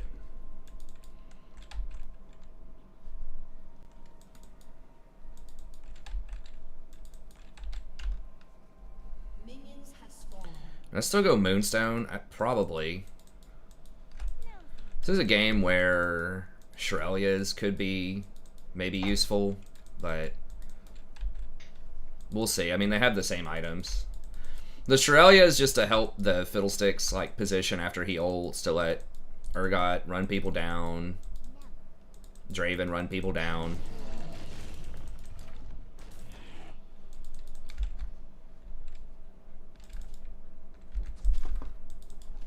I don't think he's gonna invade, but I'll put it there just in case he does.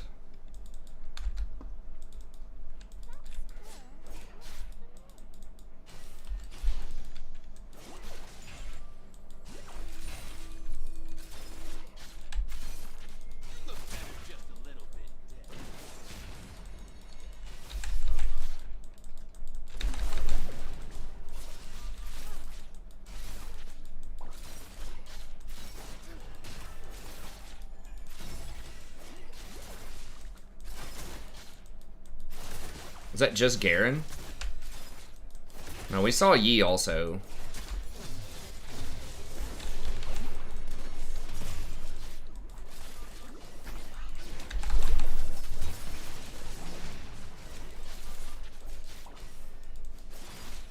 I took W. I should have taken a Q there, but Draven was running at him, so.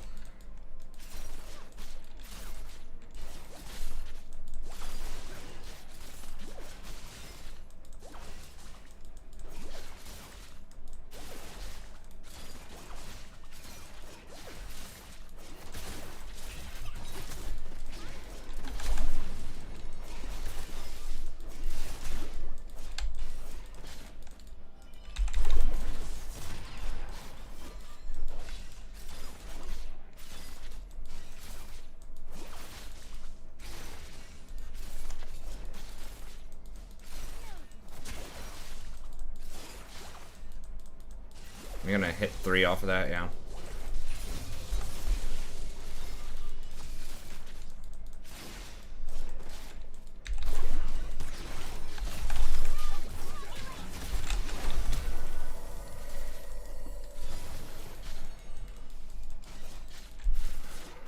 I thought Draven would be able to go a little harder there.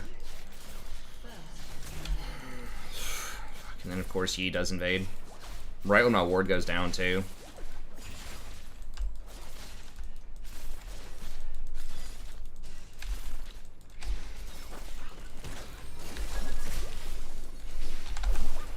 Draven, freaking attack, dude.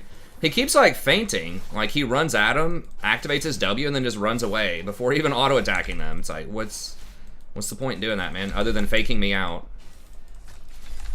Like, they're not blowing any cooldowns. They're just taking a step back when you do that. I'm blowing cooldowns, though. I'm, like, using a W to speed him up.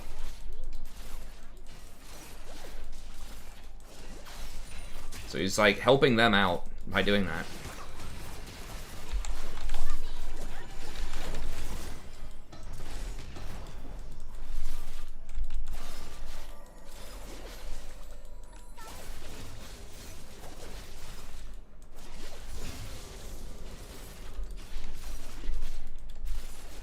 That lowered mana cost on the shield's actually pretty huge. It's 5 per level. I'm pretty sure it used to be 10 per level.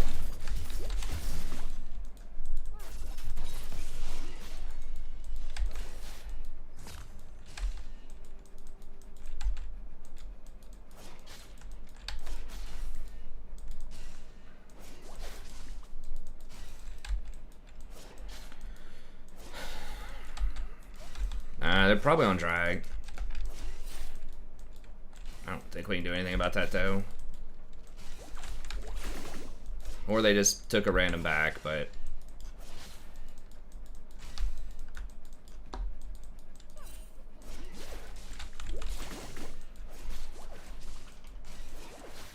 They could be rotating on you, too. It's unlikely. Okay, they just...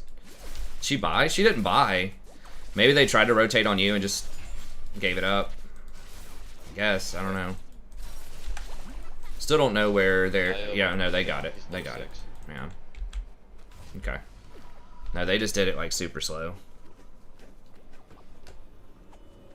Which... You know, Fiddlesticks being so far behind, we can't do anything about it.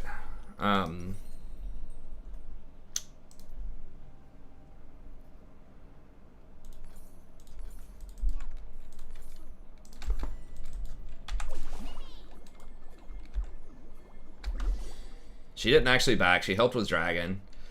So now we have, like, priority, but... or we can get priority, but there's nothing to get.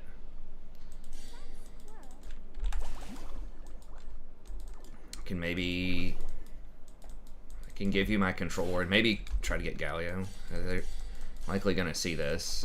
Yeah, they backed off immediately.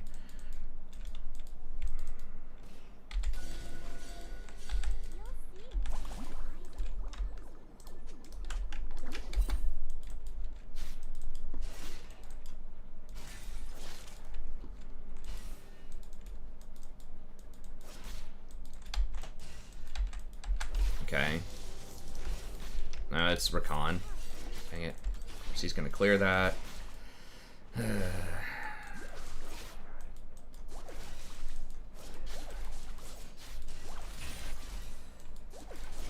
Well, at least he's gonna lose XP for it.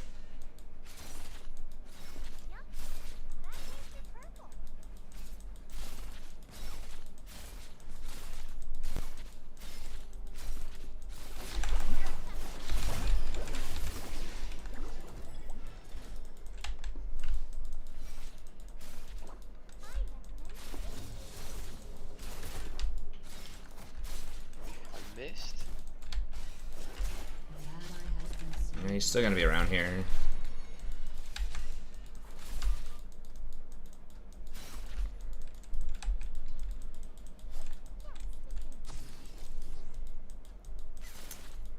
Yeah, he's in here somewhere.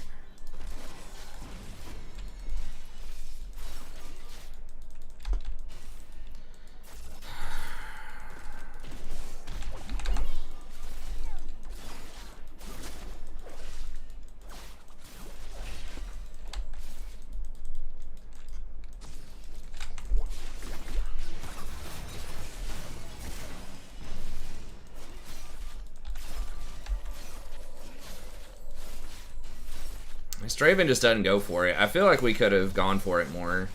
Like the W.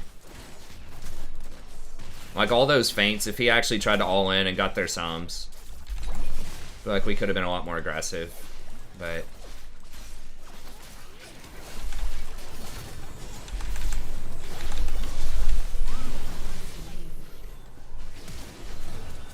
oh my god.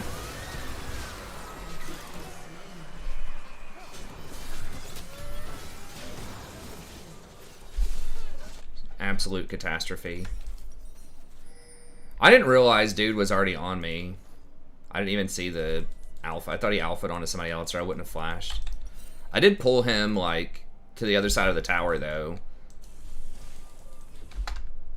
Fiddle could have just ulted the Yi and killed him, but he went for the... both of them went for the super greedy play. Draven also could have just turned around and killed the Yi, but they both wanted to dive the Jinx and the Rakan. So that's... in a really rough place now.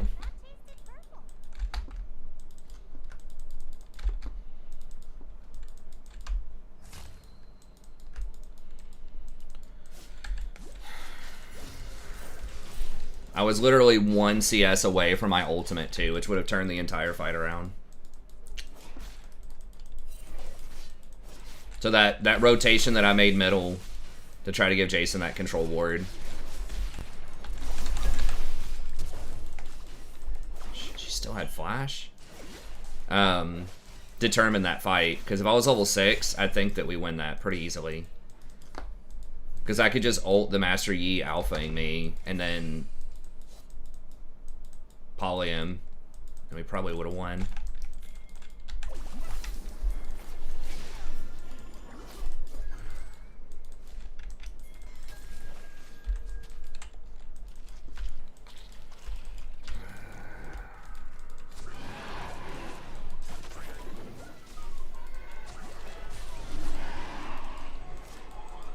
That's annoying.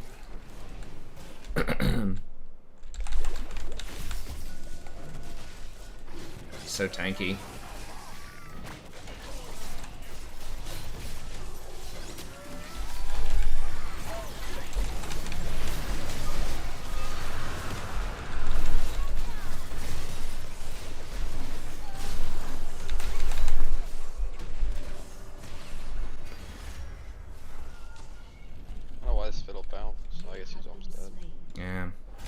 I had to ult to save him.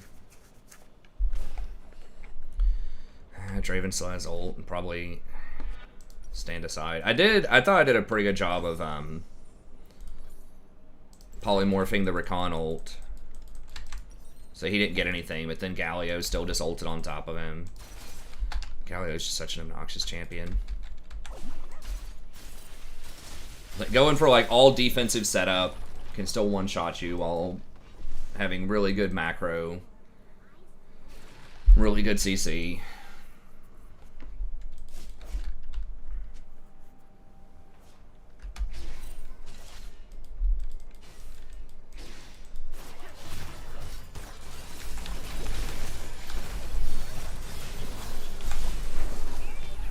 We're just this probably done.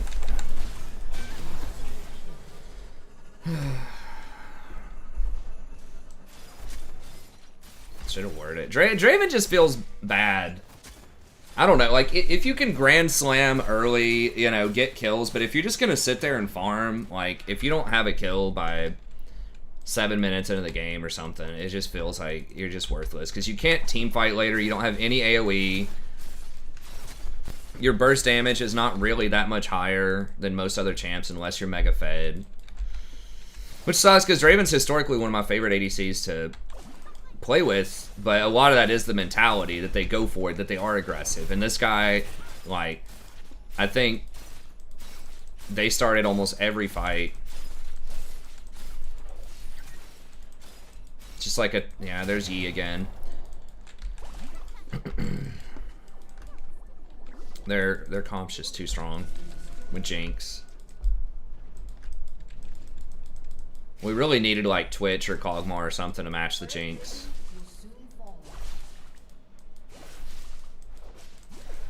I could have not blind picked Lulu, but at the same time, it's like Galio just ruins like so many matchups, like. Because I can't play Leona or Rakan into Galio. Or it makes it really, really hard. Because he can just ult whoever I ult. So Galio just kind of screws everything up. That's why he is almost always my #1 mid laner. On my tier list. Because he just completely changes the way so many comps work. He just makes it so hard to engage. What made Jinx become meta? Well, they buffed her a lot over the last few patches. They're coming down. Okay. Jinx and Galio. So her rockets, I think they gave it 50 extra range on the rockets. Might have only been 25. It's 25 or 50 range at all ranks on rockets.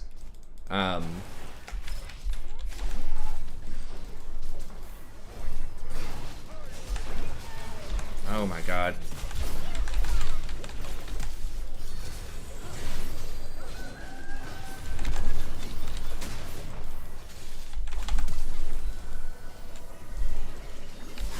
God, I was getting killed at all angles here.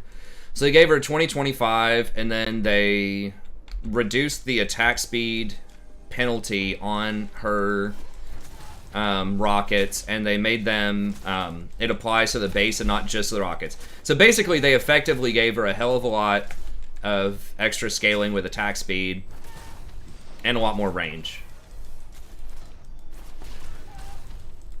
And they've nerfed some of her competition through various sort of means. They've nerfed a lot of kind of the assassin, diver sorts of champs. So like they nerfed Rel this patch, for example. They also buffed Lulu several times, I think, during either the season or the preseason. They did nerf Moonstone a few patches ago, but that was after they like dramatically buffed it a few patches before that.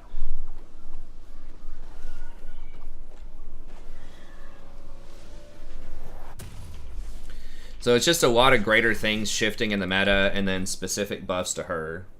I guess we'll still just go Moonstone.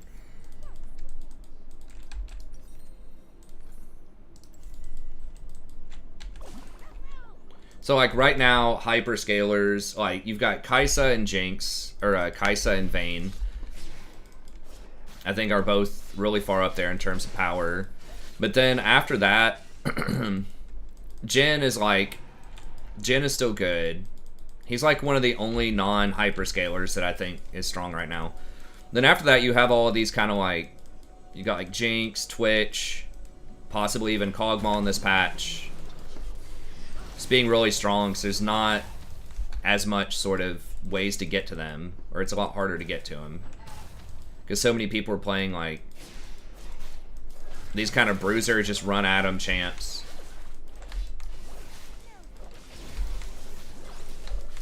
Okay, so it's 25 range, and Fishbone's attack speed reduction to 10% from 25%. And I think it had applied to her entire, like including her base attack speed, I think. I think they changed that to where it only applies to her bonus attack speed. Yeah, Ezreal's good too. So there's several different kinds of champs that are good. But it's basically not just always... Did he flash? She did, yeah. Okay, It's not just Jhin misfortune every game.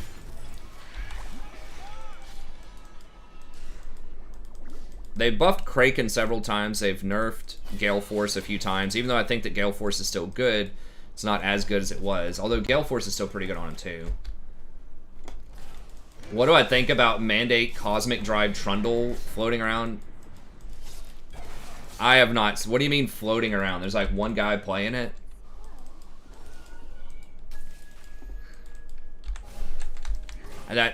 I mean, that sounds terrible. I don't know. I mean, Trundle as a champ, like against...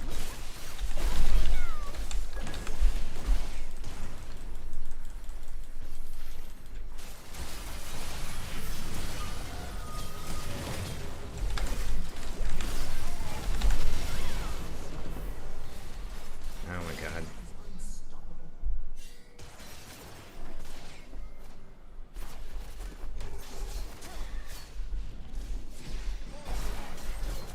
What, like, Mandate Cosmic Drive?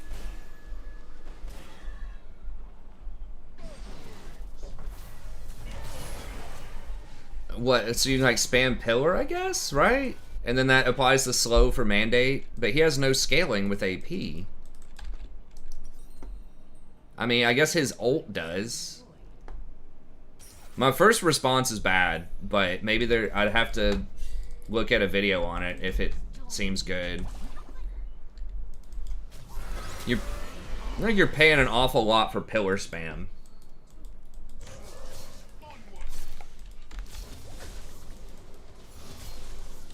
Scar is kind of a memer though. I don't know. I'm glad he's back to playing League some. I really liked his Beyond the Rift with I'm a Cutie Pie a couple of seasons ago.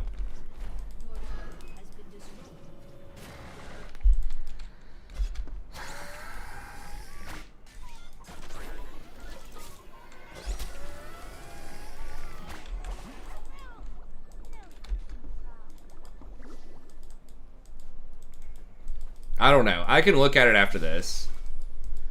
To me, like, the CDR is like... CDR for pillar spam, you're paying so much for it. I know, but it's like...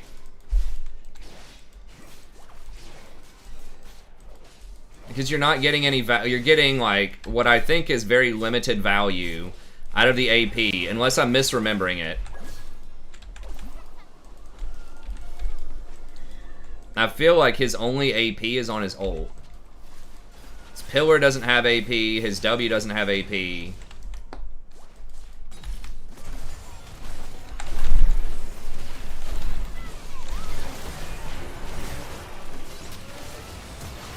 free ult, please. Fiddle's like, what's an ult? Yeah.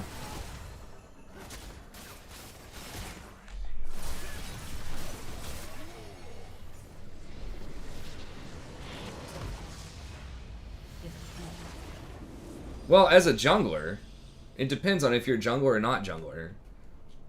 And when we're talking about when it's meta, we're talking about when Pillar was actually really good. Like where you would max Pillar first on a support. I assume you're alluding to last season when Trundle was really good early on in the season. And I was Q maxing and then W maxing. I don't think it was ever meta in that. Although once again, I don't remember all the details of that, but Well, that's gonna be it for me. Good games. all right, man. I'll catch you next time. Catch. Okay, I'm gonna get on the other account here.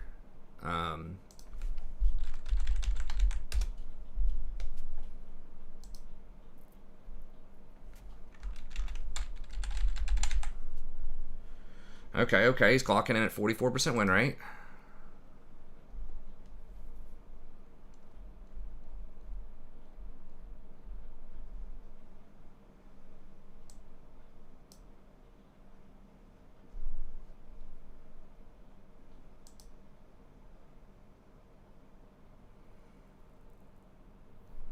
Okay, this guy plays him top.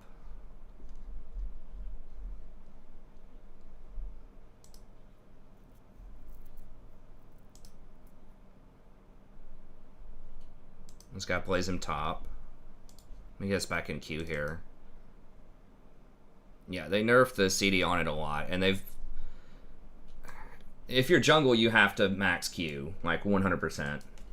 And then after that, you gotta think, like... I mean, maybe there's a place where you can max E in some matchup sometime, but you're giving up a lot of your jungle clear by not having attack speed. You're itemizing towards... I think it was like Blather and King, like you're already getting a lot of attack speed type of items. So you get so much extra value off of your W, and you need your W to gank as well. Like you can use Pillar, but you need to be able to run them down also. You're giving up like your Baron clear, your tower taking, you're dueling most of the time.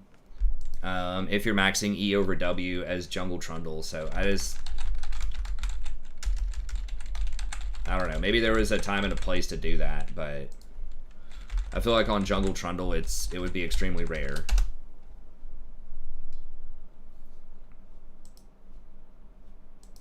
And if you have like poke champs, or if you're just trying to like, I don't know, build a more tanky Trundle in the jungle, and you're just trying to kite like some other like melee champ or something. But you're giving up a hell of a lot of stuff to do that. Just to get the lower cooldown on it, you know?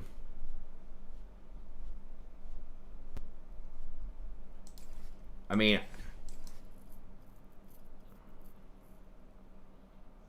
Like, what did people... It was like... I can't remember, man. It's been a long time. I think that was an item you could get if you wanted an offensive item. You'd go, like, usually it'd just be, like, Cinder Hulk into something cheap when he was meta, like Knight's Vow or Zeke's, I think. That's what a lot of top-end, like, pros were doing. But some people in lower brackets were doing either Trinity Force or Bork.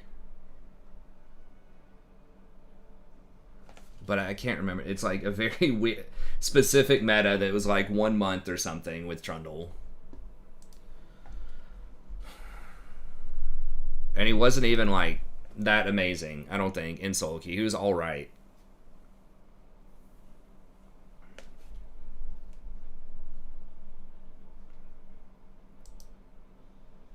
That's Trundle jungle. I can't find anyone that's playing Trundle support. Was Skara on his Skara account?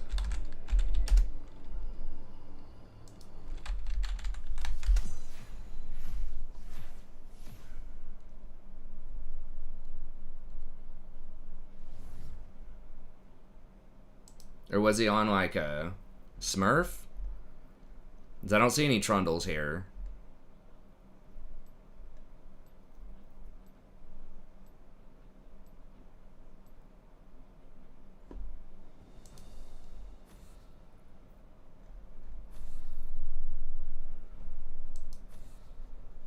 So I'm not sure. In theory, I think it's probably not that great, but you know, maybe I'm wrong about it. But you know, that's what I'm gonna say about 90% of like meme builds. Although sometimes, what's the account? Is it just called Great Loss?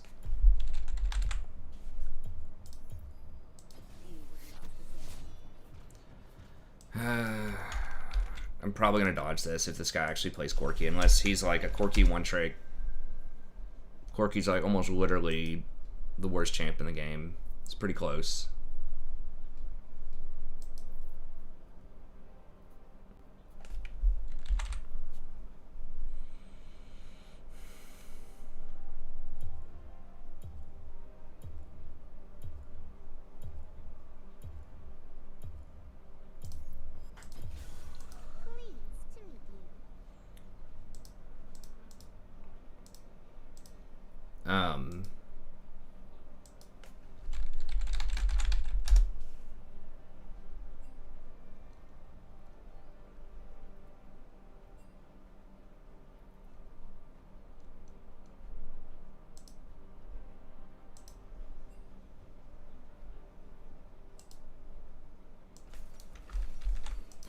Alright, it looks like he played one game with it and went 1-8.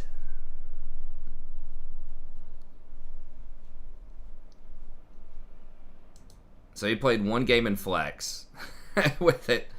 I mean, he did have a lot of assists, I guess. I mean, against, what are the elos? He's playing with Lily? Oh, he's playing against a bunch of gold people. No offense to, you know, but he's like a former pro player. See, I mean, I don't know. It seems pretty for fun to me. Like, I understand, like, the mechanic, you spam pillar all the time, and you get your slow up, and then, you know, it can give other people that extra little bit of movement speed. But you're just paying thousands of gold for AP that just doesn't do anything on that champion.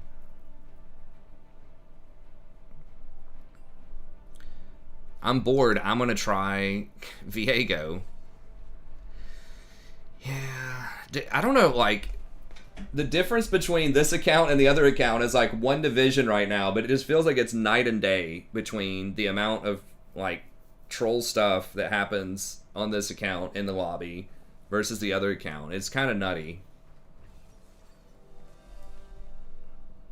Yeah, this is definitely a dodge.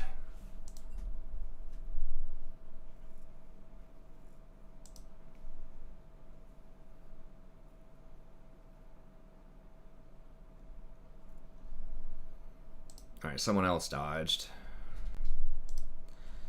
So Scar is always, like, he's always been a bit of a memer though. Like he loves embracing these weird specs. I mean, a lot of people do. Looks like he's playing with Lily, who I think is someone that he lives with in like the gamer house or whatever. If that is, what's her name? Lily Pichu or something.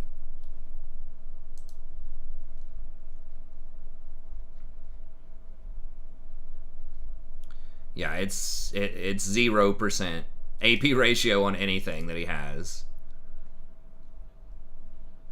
And you get 2% extra per 100 AP, 2% max health damage. So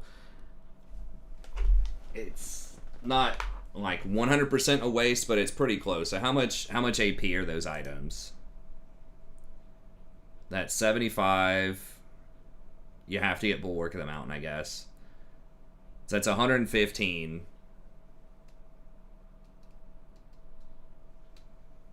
$115 times 22 is the value of gold. So you're wasting 2,500 gold, 2,500 gold in stats that actually do nothing for you. Like almost literally nothing.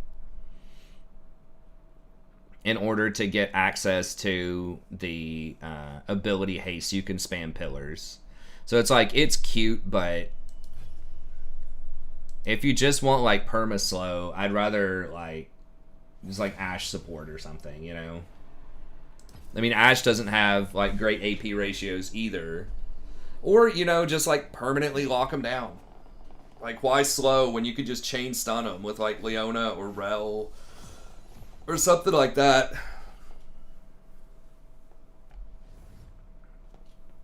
So I don't know. I mean, you do have your ult to kind of take out tanks. I mean, Mundo is someone that Trundle historically is pretty good into.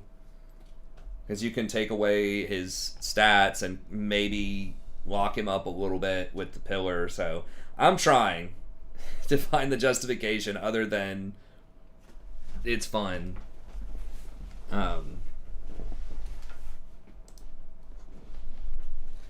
Feels like there have to be other items, like...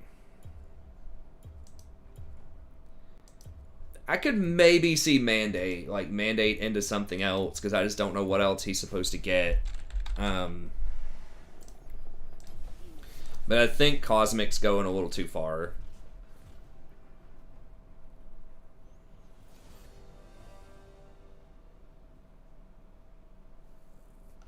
What's the base cooldown on Pillar? They did lower it, I think. They buffed him a little bit a couple of patches ago. Frozen Domain. Okay, they've buffed like his attack speed stuff. 16 seconds?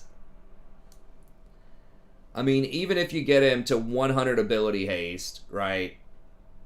Which is not happening with that build. You're going to get to like... I guess if you take Ionians, you could get to 80. Then you could take the Minor Rune and get to 88. So you can get to 90. So I guess you can probably get to like... maybe 47% CDR or something. It's still going to be an 8-second cooldown. I think it's really reaching. You can probably still win if you're a challenger playing in gold with it, but... I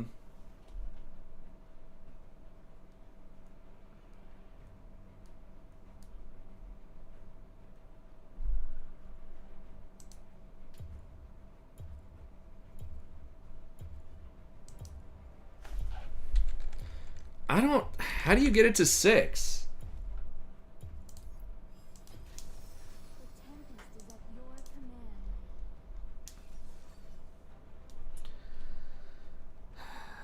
Cassidon is just such a pain in the ass.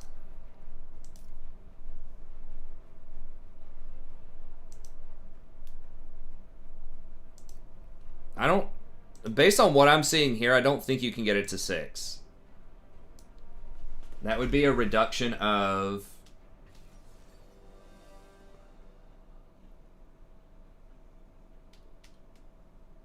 like 63%.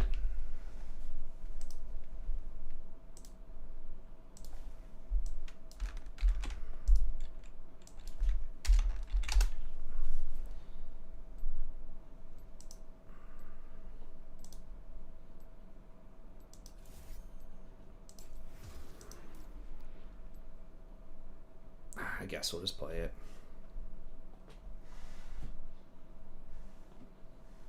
Like I said, the way that I see, I don't think you might be able to get to 50% reduction, which would be 8 seconds, unless there's some kind of like team-wide like something another champion can do to lower your cooldowns, which I don't think that exists. And I was factoring in Ionian, Mandate, and Cosmic in his game. Now, if you get another 20% CDR item or two or something, like, you could draw up a theoretical build that would do that. But in his specific game right there, with Cosmic plus Mandate plus Boots, which is all you're probably going to be able to buy in most games, then I don't think you're going to be able to get there. Just like, it's cute, but I feel like there has to be other... It's rare I get to go Bork. I guess the physical damage does get around his shield.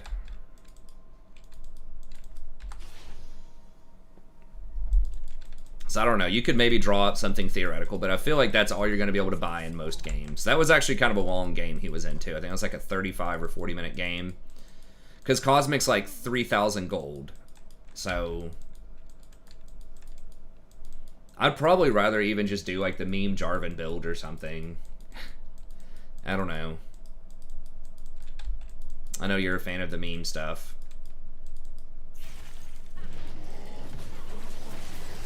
It'd be cool if Trundle was a thing. If they gave him some AP ratios on something, I don't know what it would be, on his Q or something maybe. I don't know. Trundle's just in a pretty bad spot as far as like support goes. Any position really, but definitely support. So we went Janna here to try to counter the Leona later, and the extra AD is really nice with the lethality. Because Sivir actually has pretty good AD ratio on her Q.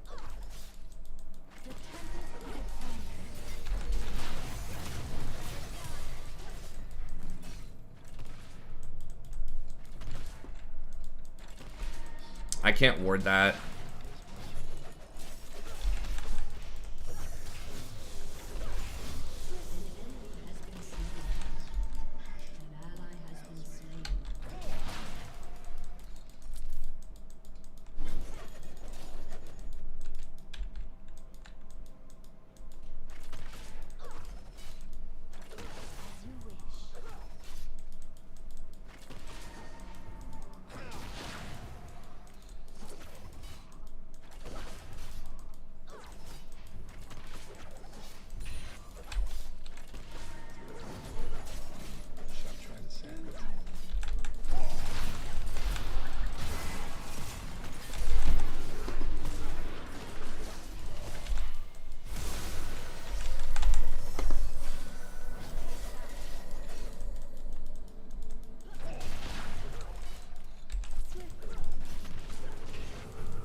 There's a bloodbath in there.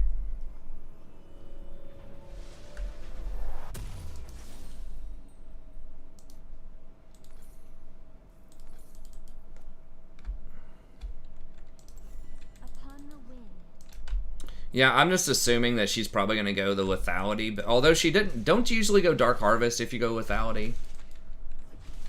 I'm not really sure. I just wanted something to outscale Leona. Like, you could also play, obviously, some classic stuff like Thresh, or probably not Tahm Kench these days, but I think Rakan, if you play it the right way, can be pretty decent too, but yeah, the Sivir is playing much more aggressively. I mean, this is the slightly higher level account. It's just like 1 division or 2 divisions higher than that Draven was, but feels like it is like a different population, even though it's like 1 division. Damn it, I should have body blocked that.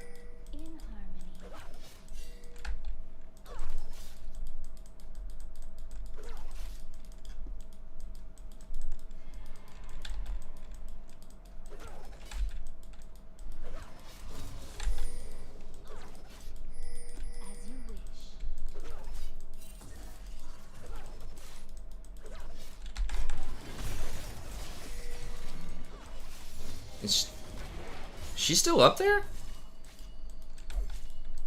enemy has been slain. Yeah, she's still up there.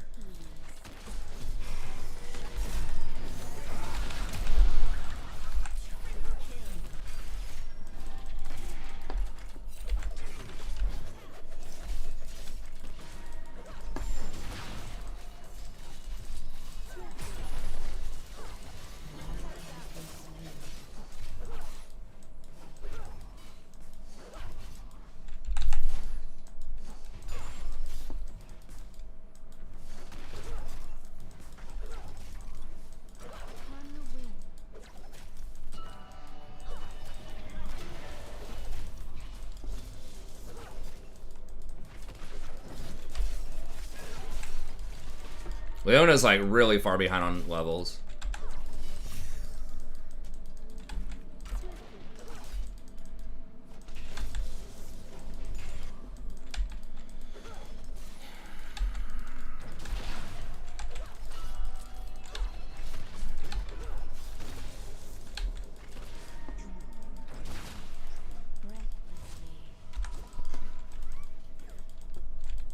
Sivir's like okay right now if you go for that lethality build.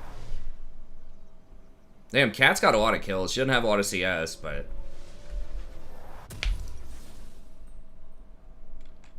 As you wish.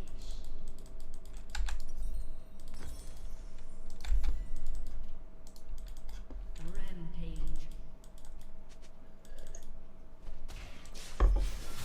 In a LoL player. Upon the wind.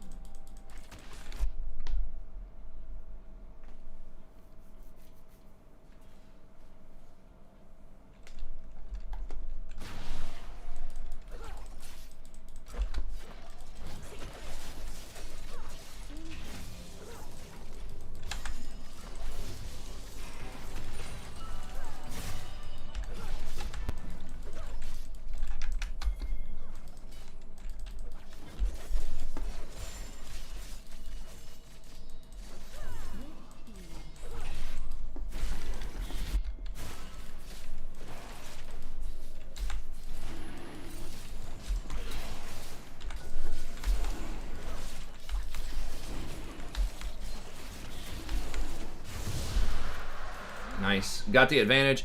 Sivir does wave clear super well too. I mean, that's her thing. So that is pretty nice. Okay, looks like she's actually going for maybe like an Essence Reaver first, which I thought people should be doing that build more.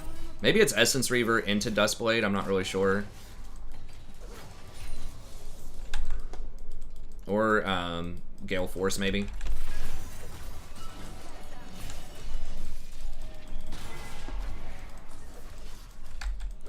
Like, the tension is her Q does way more damage with lethality, but her bounces probably do more damage with crit. The lethality just comes online faster, but in general, I kind of hate Manamune, so I'm kind of glad to see that she's doing Essence Reaver.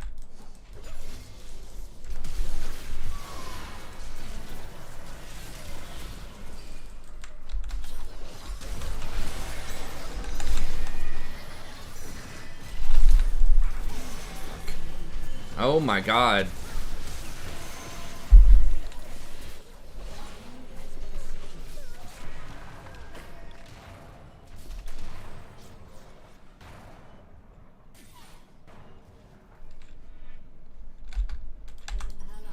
Yep, that's why diving with no vision is bad, as we learn every night, at least once or twice on the stream. And she didn't even wait till the minions were there. We ended up turning it around, but Riven's gonna lose a lot of stuff top off of that. She's already down 30 CS.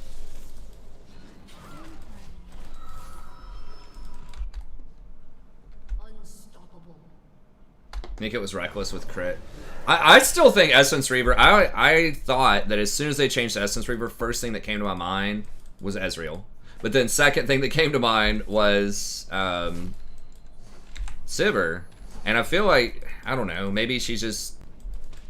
I still feel like a lot of people are sleeping on that build, though. Like, because she's so much wave clear. Like, you can get so far ahead in farm. You can push side lanes, go farm the jungle, like...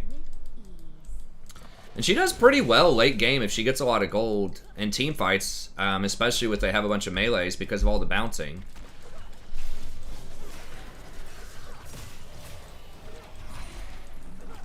And like she's got that free spell shield against stuff like Leona and Nautilus and you know that kind of crew.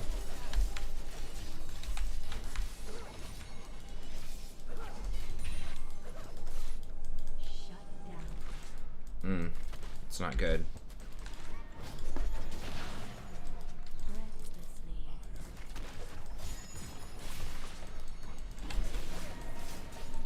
Oh, she does have mobility with her R. I mean, you have to use a cooldown for it, but the spell shield also helps you out.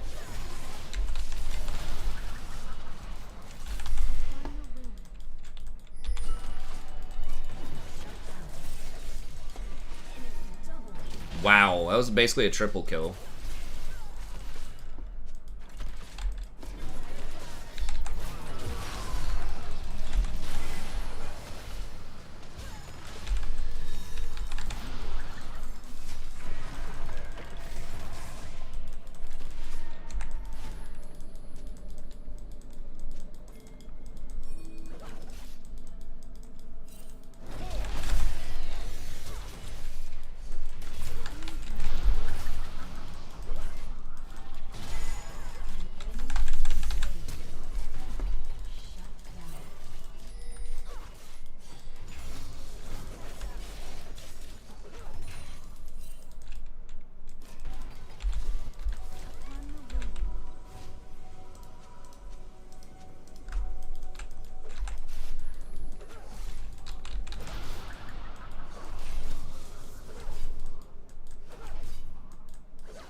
Killing spree.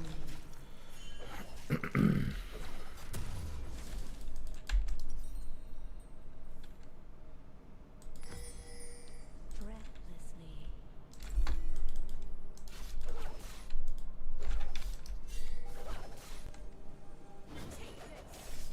Oh, she's really green now. She still should have spell shield. Okay.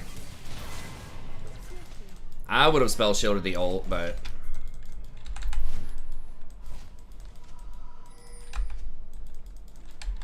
okay, I thought she'd already used Ignite. I guess that was my bad. She took a lot of shots, I think.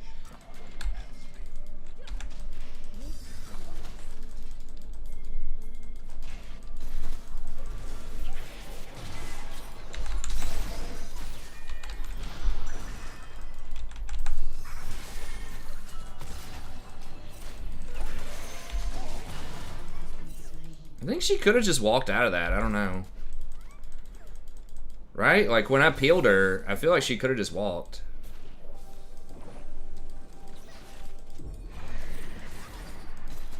Okay, I mean, they could have had the drag anyway, so that's nice that they're, like, kind of wasting Rift on us in a sense.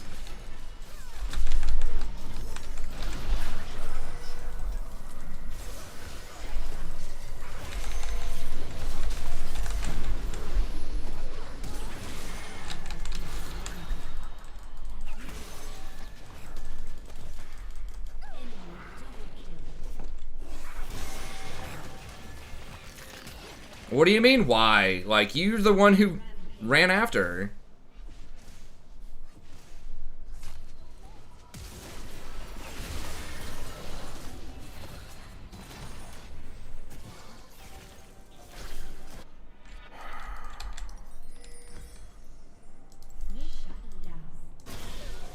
Alright, we got the 2 cleanups.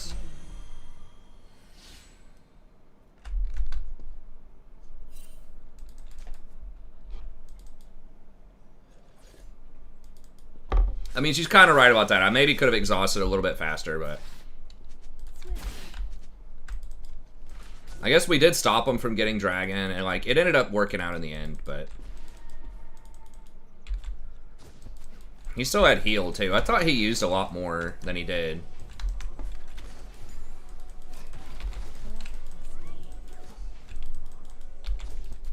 Nah, that's too dangerous.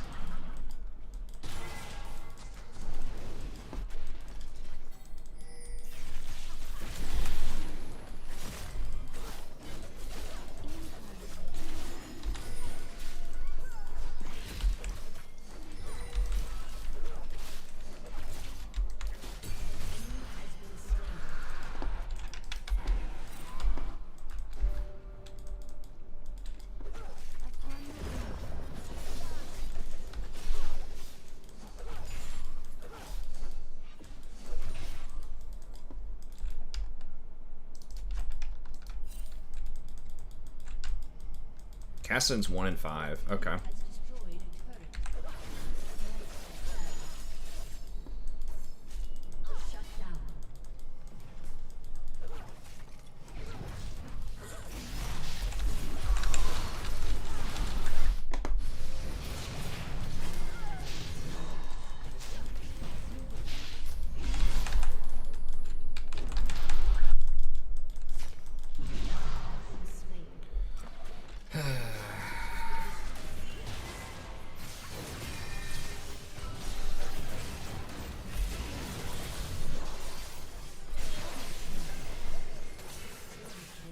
Alright, alright. I think I'm gonna get Mikhail's next. Just to try to deal with the Leona. I could have ulted the Leona a bit faster. My freaking mouse. I ended up whipping it up on accident. I need to get a better mouse. I'm definitely gonna have to get a better mouse for WoW, because I need like buttons on the mouse. Especially when we'll be doing like arenas and stuff where you know, need to have like 20 different hotkeys.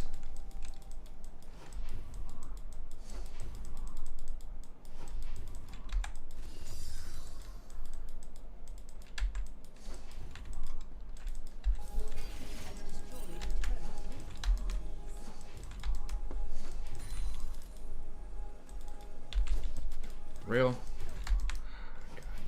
Is she gonna...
Alright. It's pushing towards us, so... What's up, Pavlos?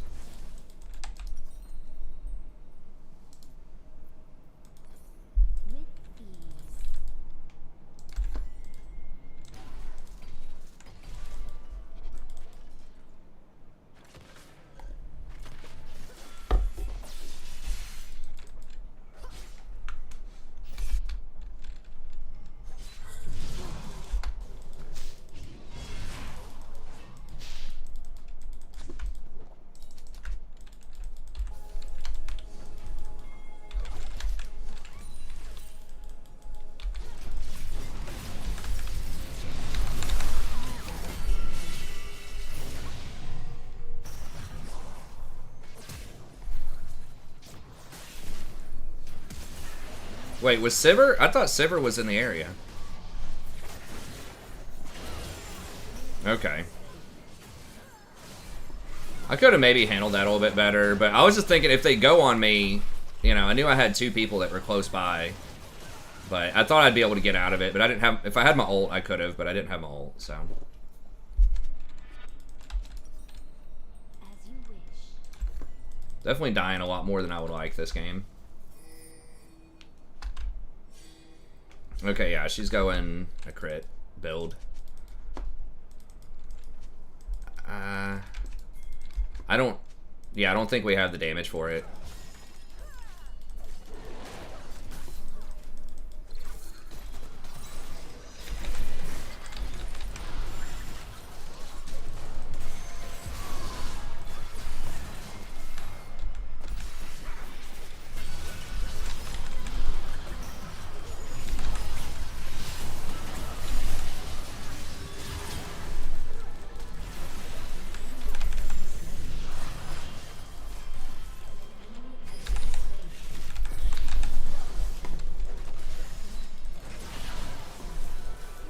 Oh my god.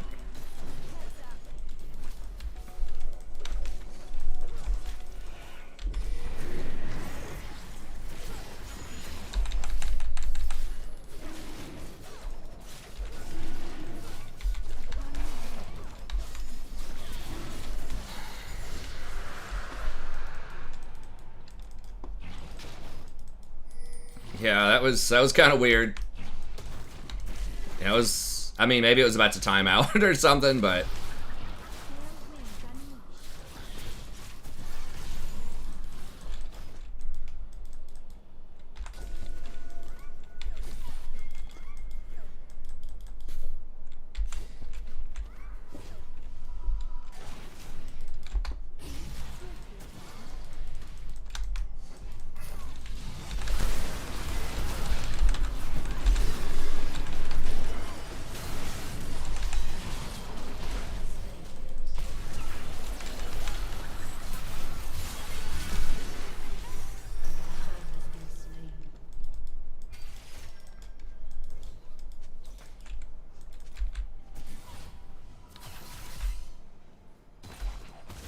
What? Wait, what? Wait, what? That shit goes through walls? Dude, seriously? She threw it from here to here? I'm assuming when it hits a wall, it busts and splashes, and that's what hit me. So they actually... Dude, that is so unlucky. I think she was just checking to see if anyone was in this bush, and I just happened to be standing there. Or maybe they have a ward on the other side of the river wall, and they just did not have one in the bush. As you wish. Weird champ.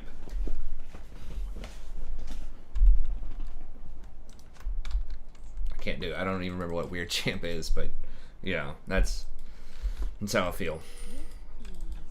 Yeah, if they sent, well, we don't have Sivir, but maybe we can kill the Leona here.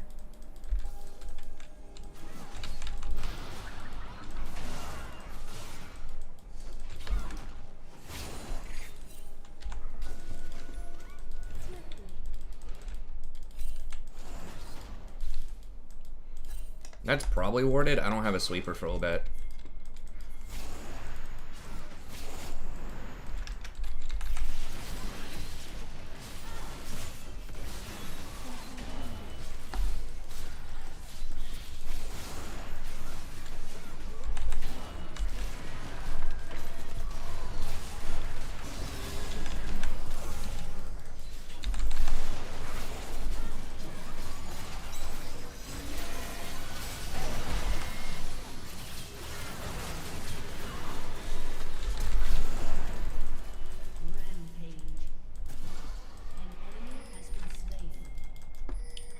I was gonna go around. Okay, I guess we can go this way. Cassin's getting a lot of free shit.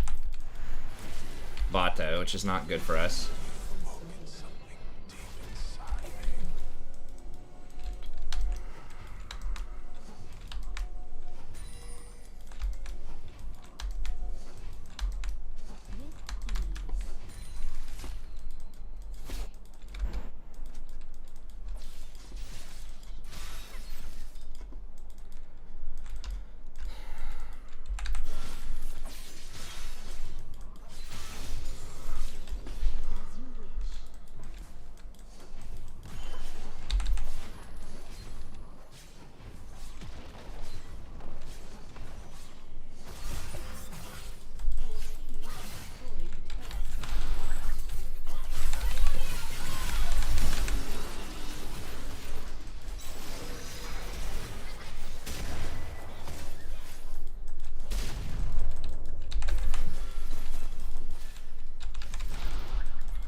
Staying in combat, hitting those spells, Moonstone, baby. Oof, that was a pretty good little two-man shake and bake there. Ricky Bobby.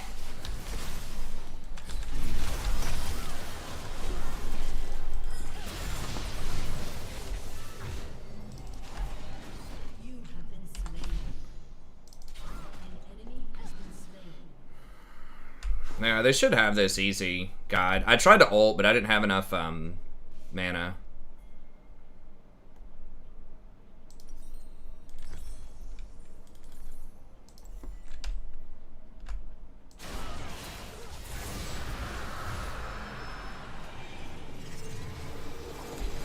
Hey, thanks, friend.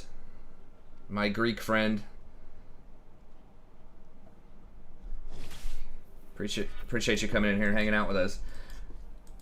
Sorry if I can't remember the name. I wish I could read Greek. That'd be pretty cool.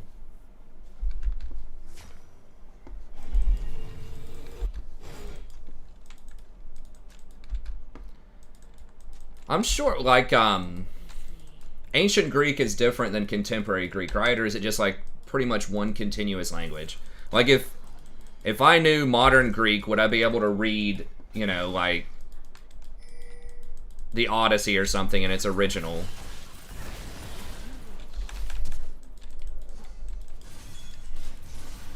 John. Okay, thanks, John.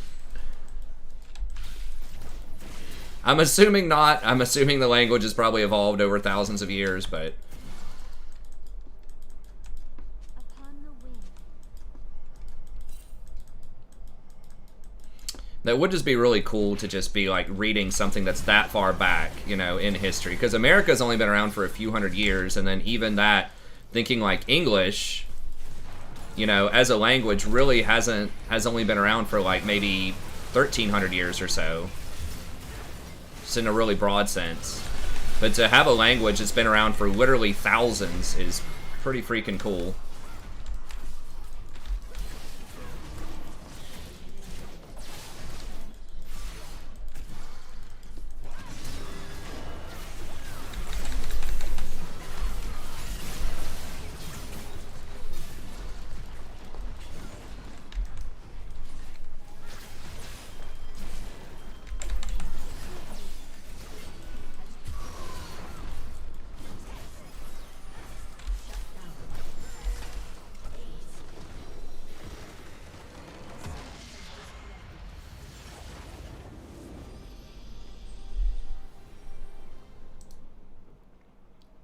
Yeah, Cat just got paid off. Kind of what Cloud Chapters was saying. There were some wave timings and stuff like that. She fell behind in CS, but she took risks and...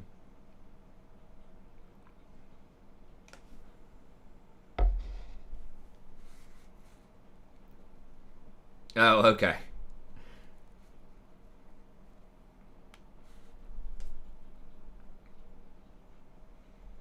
You can still kind of read it, but... Like, Old English, for example, what's called Old English is, like, completely different. Like, different kind of... I think it might have the same alphabet. I think there might be different symbols and things like that. Like, Old English is... When people say, like, sometimes people say, oh, well, like, Victorian, that was Old English. Like, no, Old English is, like... is completely different. I mean, hold on. Let me see if I can pull something up. What time are we at? We're at 2:11. I guess I can play like one more.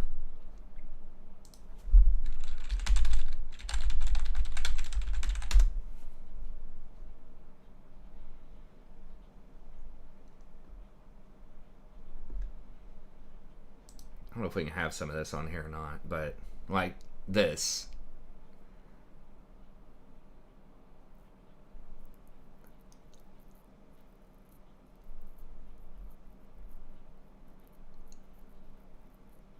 And then Middle English. Middle English is pretty hard to read. Like, Shakespeare was written in Middle English. At least, I'm pretty sure, at least the early plays were. And,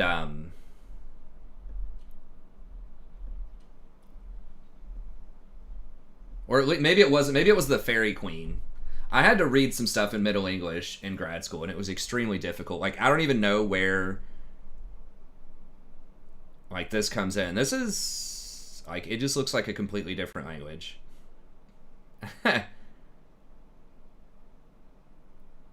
Okay. Like, you can kind of read Middle English. You have to, like, do it phonetically. Sort of. Like, just kind of throw grammar out the window and just kind of do it phonetically. So, like, Our Father, who art in... That one's hard. Heaven... Hallowed be thy name. See, I just know, like, what this says because this is a very common chant. Be thy name.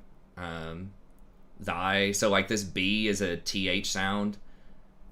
See, like, kingdom there, you can kind of see with a Y how that would fit in.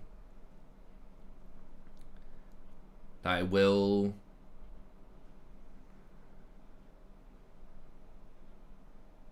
On... I guess ASE is Earth. But yeah, that's...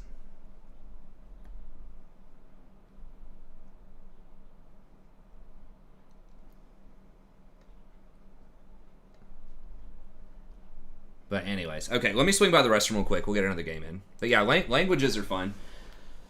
I haven't really taken a foreign language or had to do much with language. I did some French as part of my PhD program. We had to take like an intermediate French class, which I don't remember very much out of that. But the last time I took a lot of it was like Spanish, you know, a billion years ago. Okay, I'll be back in just a second.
All right.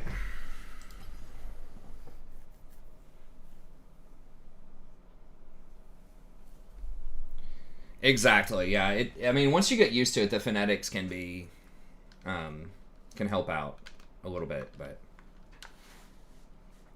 I know that in China, like ancient Chinese is completely different from like the modern Chinese.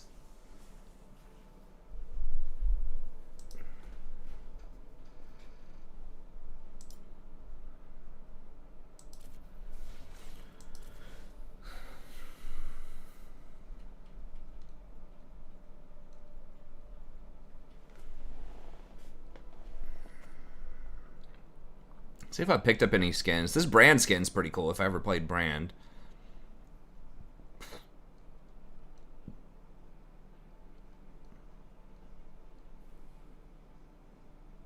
That's going all right. I don't remember our win rate. I think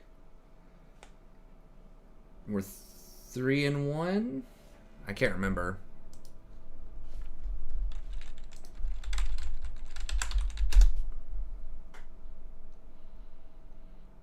Yeah, we had been on a pretty nice old win streak. Busting out some more enchanters. Okay, so we went 2-1 with Jason. I don't even remember that Recon game. Oh, yeah. That, yeah, I do. Where I played like garbage and we won anyways off of that really weird just base race. I think that was the base race one.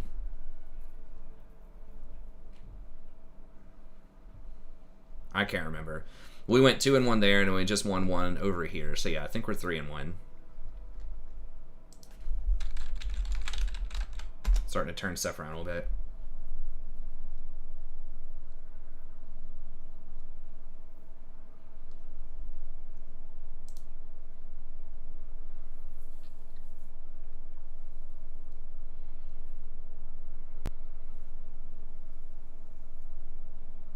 Yeah, we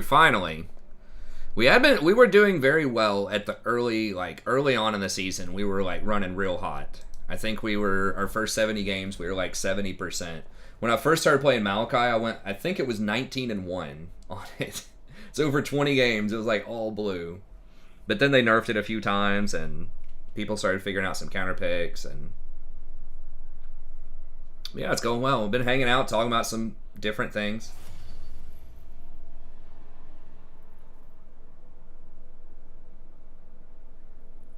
What do you mean base races?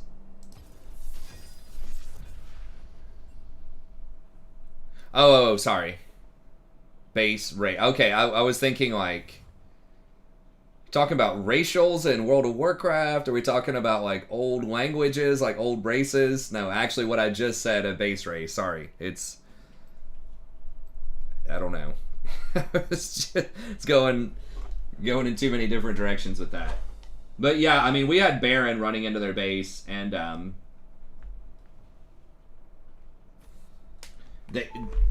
they just wanted. I think they just wanted to trade a tier 2 initially for one of our tier 2s, and then we had a couple people that went back, and they just were able to hold it off and stop their recall, and we just ended the game. All right, let's get rid of Kaisa, I guess. I'm trying to take Kaisa and Vayne out, and then I guess we just go Lulu.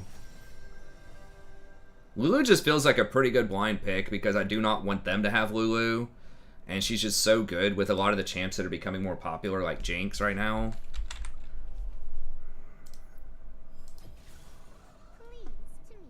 Twitch. What are the nerfs to okay, so to Maokai, they increased the seed mana cost. They lowered the AP scaling, which really wasn't that much. But the mana cost is definitely something you can feel. It's like 20 extra mana at max rank, so it went from 80 to 80 to 100. And then Mandate itself, that was the biggest one, is it can't trigger multiple times. The first part can't trigger multiple times. So if you have like a bunch of seeds in a bush, you're going to lose like 70 per seed.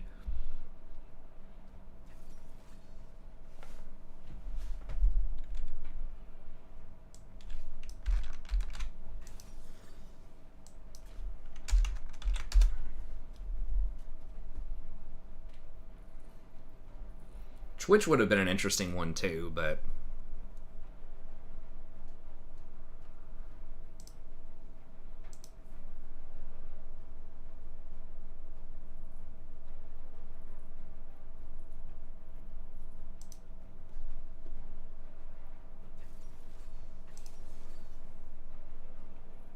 Snoop Dogg to Kane. Nasus into what top? Into which top? Wait. Okay. Scroto Baggins is the ADC.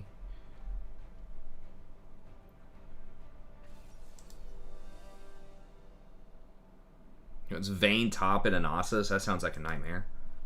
This guy play Fizz? Not really. First time Fizz on this account. Into Syndra. I mean, that's a good matchup for Fizz, but maybe he's been practicing it on another account. Okay, I think we'll stick with this. We'll go with that. Okay, someone's dodging. Alright. Yeah, Twitch is really strong. Exactly. Yeah. But, I mean, he still has a high win rate. I mean, a big part of it also is kind of the rise of the Skarner, Udyr, like Rammus, tanky kind of meta, so people that can walk through your seeds without getting blown up. Still think Maokai's pretty good if you're against a squishy team, but against a tankier team that can get some magic resist, he can feel kind of bad. He has okay tank options too, but I think like right now a lot of it just has to do with ADCs are so strong right now. Like some of these like hyper-scaling ADCs, the stuff that like the auto attackers that you really need to get them on the back line or you're going to lose the fight. Like Jinx, Kog'Maw, Kaisa, Vayne, and Maokai just has a hard time getting on those champs. Like you can flash W, you could go tank Maokai and maybe get on him, but you either need to get on those champs or you need to be able to outscale those champs.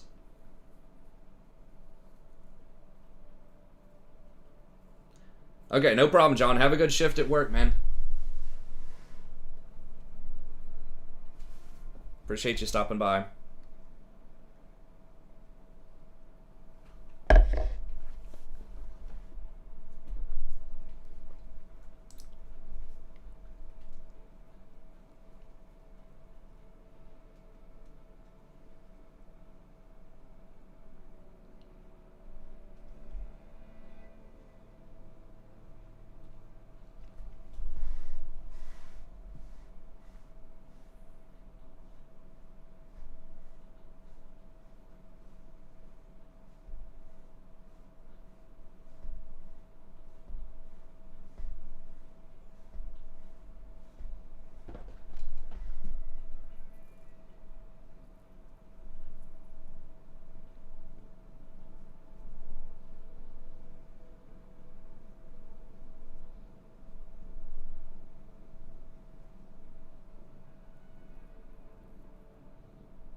I had a couple of friends that really focus on like Old English and medieval texts and things like that, but at least one of them has since sort of gone out of academia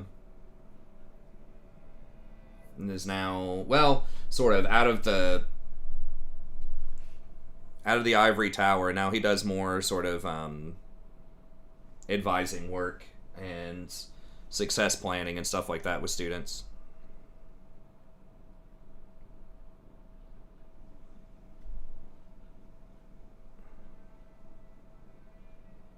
Someone else who did Middle English, I think, is teaching high school now.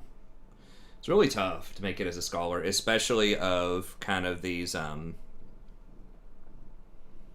older texts and just really anything that's not engaged with modern politics. Pretty much is very difficult right now in the ivory tower because it's gonna, like, you can't publish anything hardly. Like people that are doing like 20th century or really 20th, 21st century literature and are doing like heavy theory and are trying to make these kind of sweeping political statements about globalism or colonialism or gender, sexuality, stuff like that. Like, those types of things can still sell, sort of. Or, like, you can at least get publishers to publish them. Ivory tower is just a phrase that's used to mean people who are detached from the vast majority of the population. It's usually thought of as kind of scholars who are just kind of locked up in the top, in their tower studying ancient texts and things like that are just kind of aloof from dang it, Sadie. Just kind of aloof from what other people are doing. So it's kind of meant to be like aristocratic scholars that are, just engaging with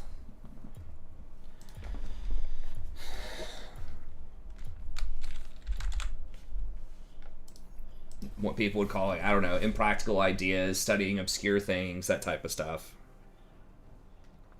It's usually meant to be somewhat pejorative, although not always. It's like, oh, he's in the ivory tower, like he's out of touch with, the everyday people, or he's not interested in the affairs of, contemporary politics and things like that.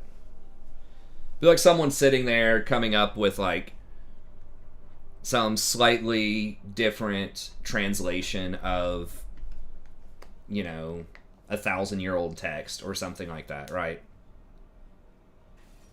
Yeah, something like that.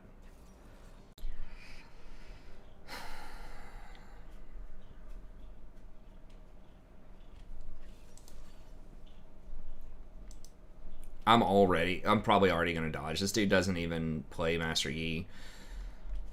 And that's the fun of high plat or low diamond, I guess. Really feels like it's a completely different bracket than my other account, which is so weird because it's only one division away right now.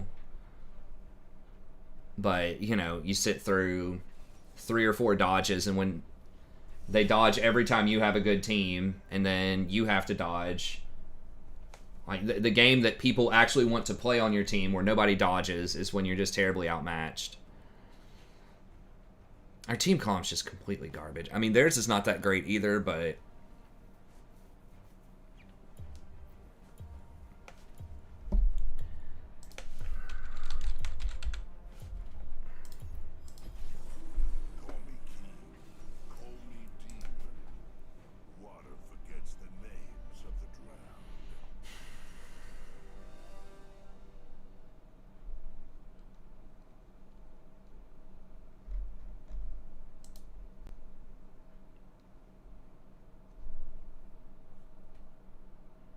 like, we have no tanks, pretty much no CC. Even if I played like Recon or something else, like, there's a chance we could win, but it's just not looking good.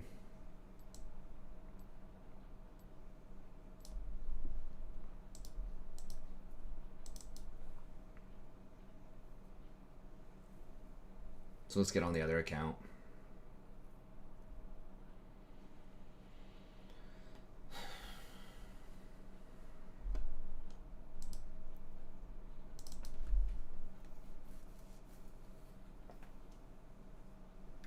It does feel like it's cursed.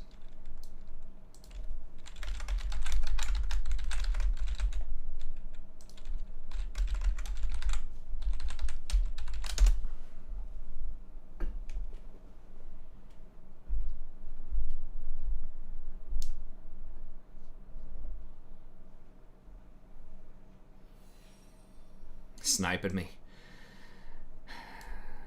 I don't think so. I don't think I'm that important. But that's why there are dodges.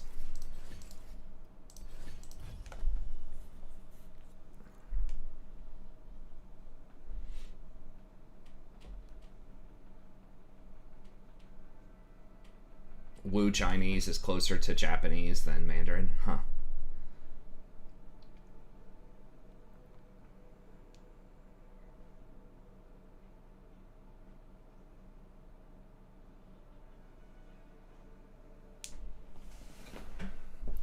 But the Ivory Tower stuff is what I like to do. I like to read stuff that's just kind of reimagining something out of the past or telling it in a different way or just, you know, gaining a greater appreciation for culture in the past. But that's just not how it works.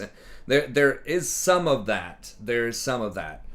But especially with kind of the younger guns, you know, professors, right? Like the 25 to 45 crowd.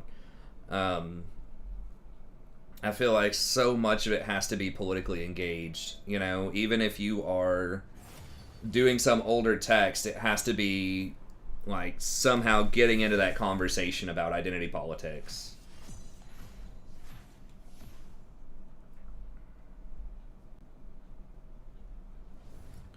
Which is fine. I mean, it's cool that there's some stuff, but I think it's fine also to just like gain a greater appreciation for something that's going on.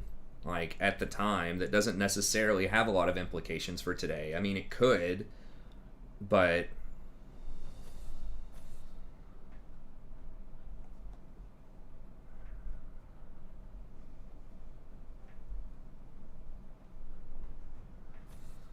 I think it's just kind of fun, just kind of solving a puzzle and kind of reimagining history in different ways and finding different sorts of stories you can tell. Yeah, I'll just get rid of Kaisa, I guess.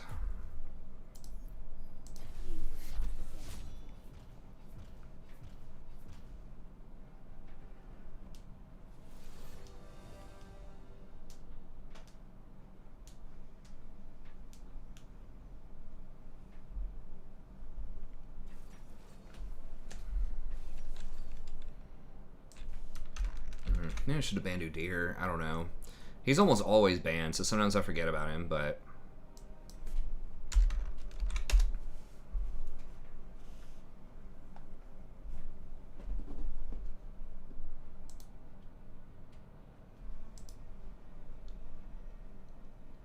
hopefully he's just hovering Annie for fun and actually locks Anivia. It's probably, if they pick any number of champs that are like hyperscalers with the Lulu, I'm probably just dodging.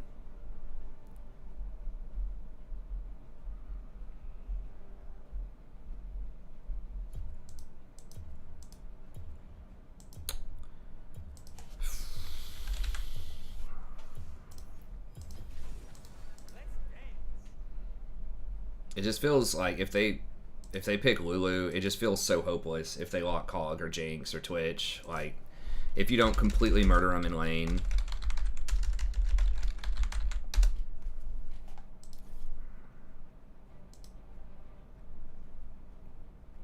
This guy's just randomly not playing Anivia. Yeah, Vayne, that's probably a dodge. That's dodge. Yeah. At least someone else did it before I did. It feels like Champ Select matters a lot right now. More so than it has in the last little bit. And so much of it is the AD carry. AD carry just feels really, really strong right now. If it's given the right setup. AD carry plus Enchanter. It kind of feels like it's getting back to Season 7 a little bit right now. Where it's just who gets the higher scaling AD carry and who gets the enchanter, like the Lulu or the Janna.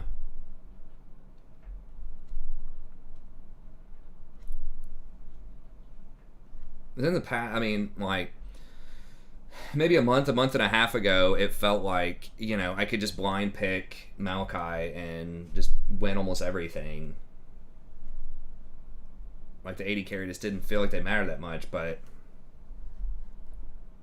you know, that was when everybody was playing, like, Misfortune, Samira, Jin, and things like that, but when did that, I mean, I guess kind of the mandate change was huge, because that really took out, like, it hurt Maokai a lot, it hurt Rakan. And I don't remember what else they did. I guess nerfing the jungle also, because then you don't get pressured as much early, and so it's a better chance you're going to get a more free laning phase. I'm trying to think of all the factors that have, like, led us here. They buffed... Did they buff the 80 items? I guess they buffed... They steadily have been buffing, like, Gale Force and Kraken and a lot of other items, and they've nerfed, like, the AP items, the tank items. I mean, part of it also is, like, the Gore Drinker, Sterix package. Like, all that stuff got nerfed some, too. You get the Ezreal. Yeah. I mean, Ezreal is pretty good, too. But yeah, with Lulu, not necessarily a super good combo. Guess I'll ban Kai'Sa, and we're just gonna pray they don't lock. They don't lock Vayne. Vayne Lulu. Lulu is definitely the glue that holds a lot of it together. There's a big difference if it's one of those champions with Lulu or not. And Yumi's like okay, but I think Lulu's like a safer version. Lulu's just so hard to deal with because, oh, there's the Vayne. God, I want to ban Vayne, but then if I give him Kai'Sa, it's like the same thing, but almost worse.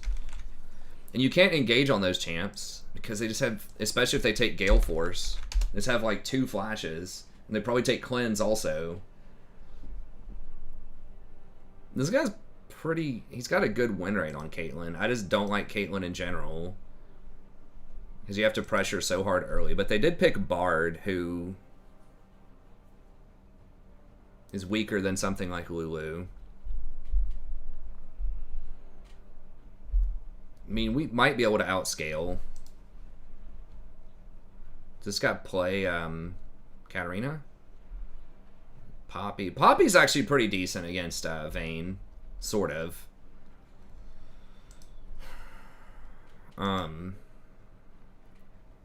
Import Bible.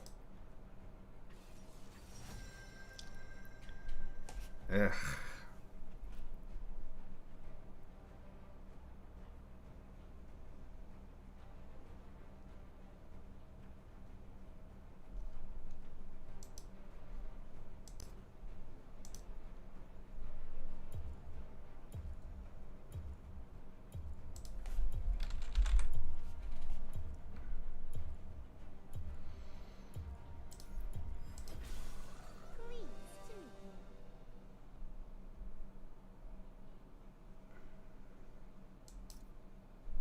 I agree with that, Cloud Chapters. I totally agree.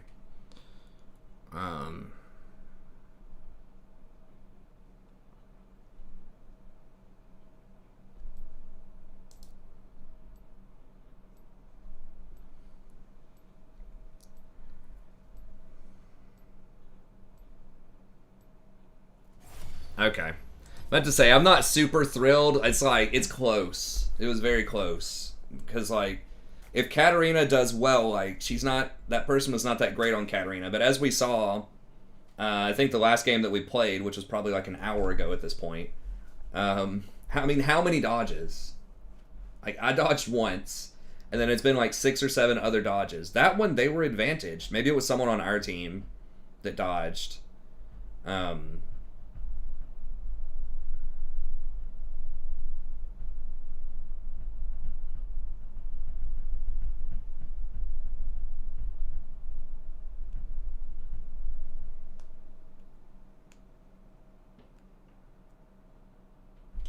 Yeah, I do miss Scar, man. I hope he gets back in the league. I understand that he's burned out, and like same thing with I'm a Cutie Pie. They were both like I love their talk show Beyond the Rift. I remember just walking Rory around our old neighborhood during the day just to get a little exercise. Walk her around, she'd take a nap, and then I'd just listen to that. I should probably try to do that more around the house. It's not like the old neighborhood, but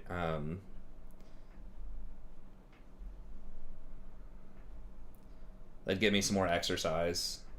I just listen to, something. But yeah, Beyond the Rift was pretty cool. They had some interesting perspectives on stuff and some good guests and things like that.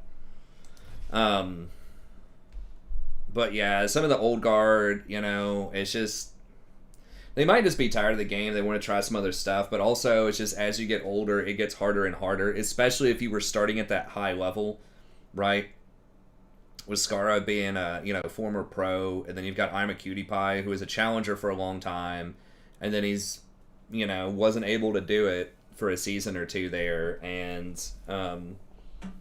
it's just kind of a pride thing. It just sucks when you're kind of on your way down, or it just feels like it's so much harder to get to where you were, and your fans just expect you to be at a really high level. You kind of have to transition from high level to for fun type of stuff.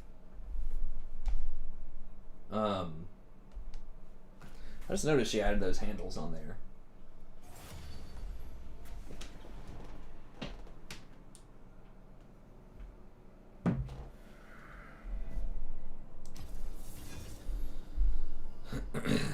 Dyrus kind of had that too.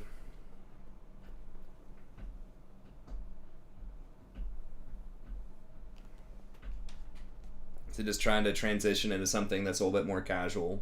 Skara actually did that pretty well with TFT.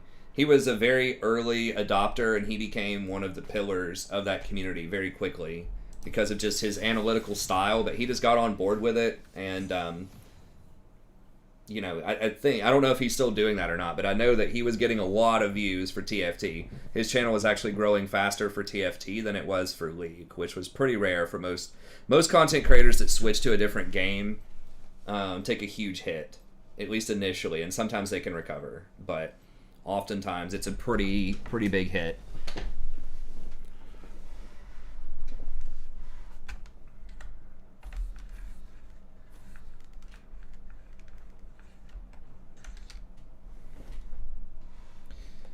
Yeah, I didn't see that, but it was probably pretty good. I was doing some TFT when it came out. I was covering some things, and I was going to try to play it more, but I was banned Vayne, I guess. Maybe we can get Kaisa. Oh, they banned Lulu. I don't know. They got 2 looks at Kaisa, though.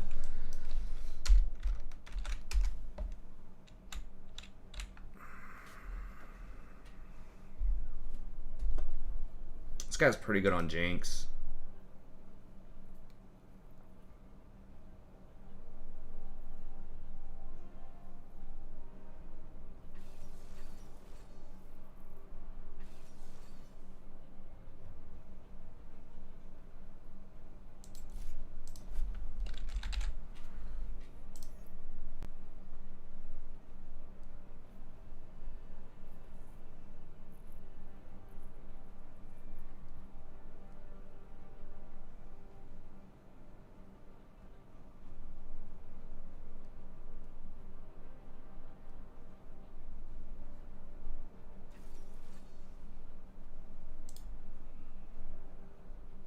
God, please don't dodge, enemy team. Please don't dodge. The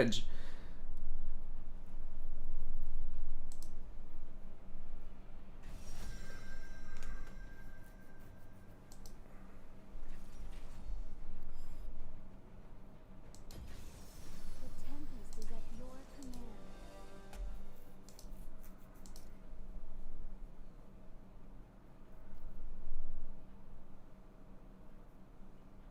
Do I want the cooldown reduction, or do I just want the raw AP here?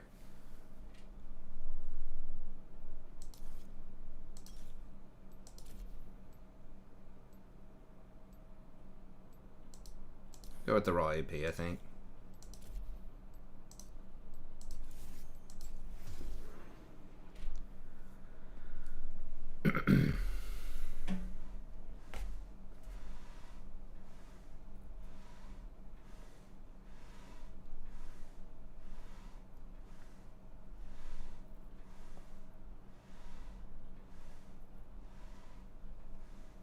think we've played against the SJ guy before.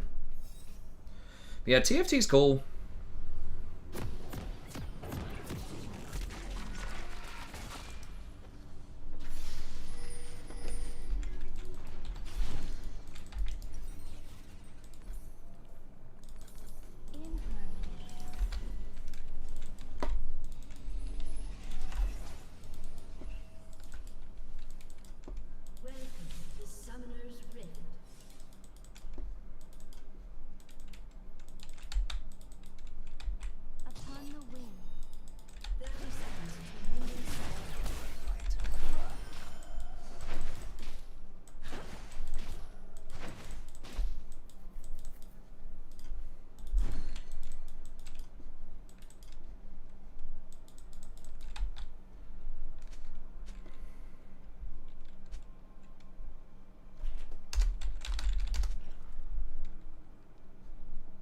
Yeah, we just didn't have the juice to kill him. Minions have spawned. Breathlessly.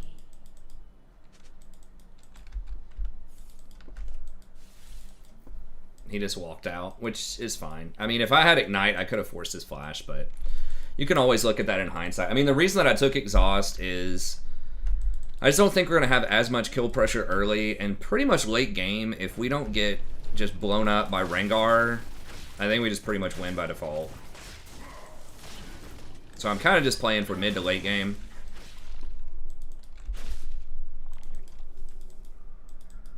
As you wish.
So we lost like 2 melee minions, but she got the... She got Scuttle. Scuttle's worth almost a whole wave. That's something that a lot of people just don't do.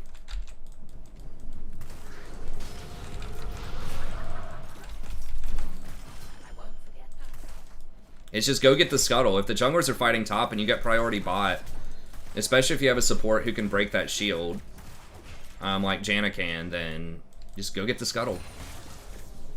It also gives you a little bit of extra protection on dragons and things like that. Okay, okay.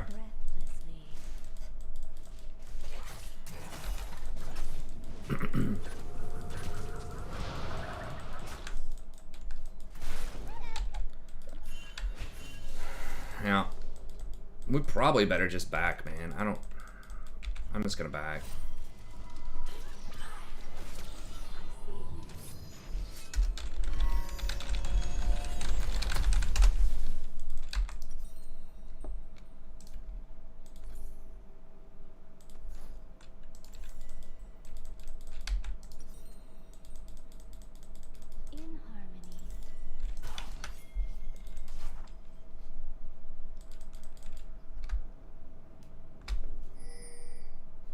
Yeah, I mean, if the jungler's showing bot and you're getting zoned off the wave anyways, like, you might as well just back, you know what I mean? Like, it sucks that that's how it is, but... Alright, just don't die. It is pushing towards us, so we're gonna get a preferable back timing here.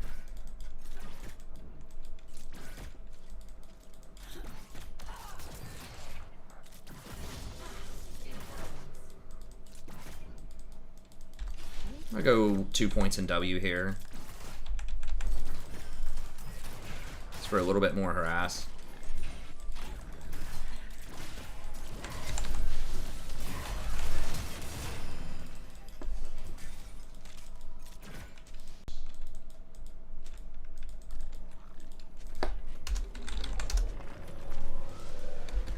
Yeah, they both flash, so it's 11 minutes on flashes.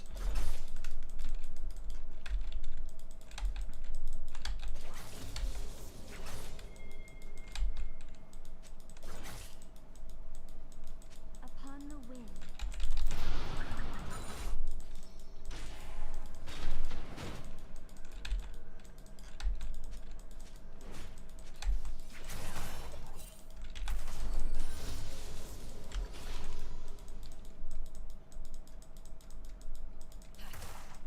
Swiftly.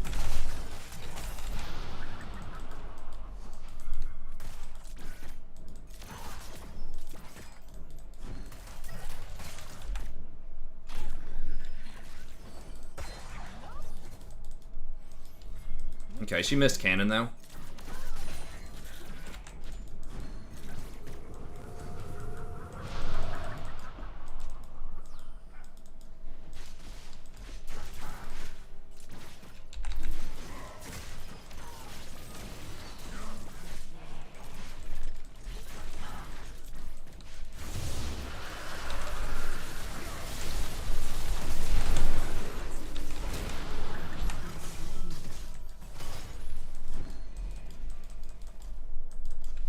As you wish.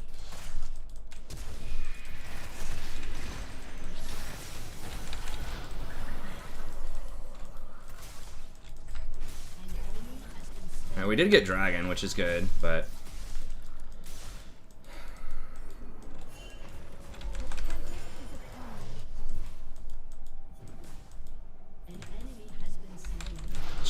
I hit the wrong one. Oh my god. Alright. Wow, what? This bird.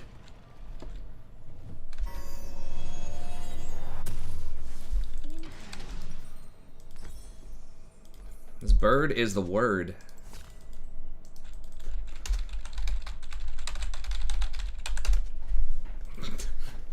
God. These kids probably have no clue what the hell that even is.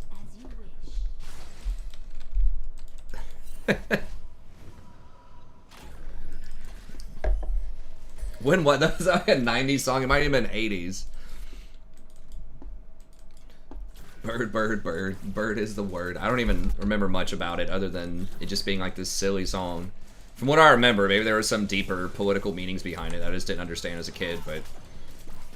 Maybe it was some drug-induced song like I Am the Walrus. I have no clue.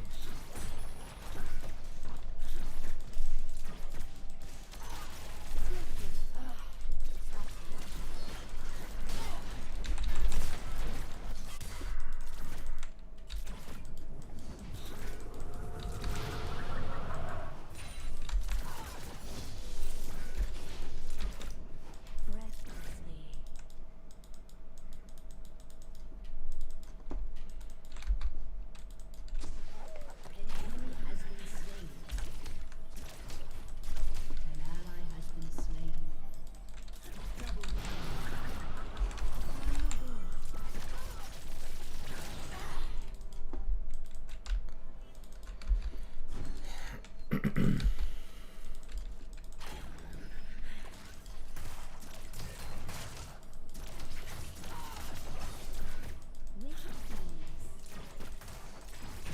With ease. Rampage.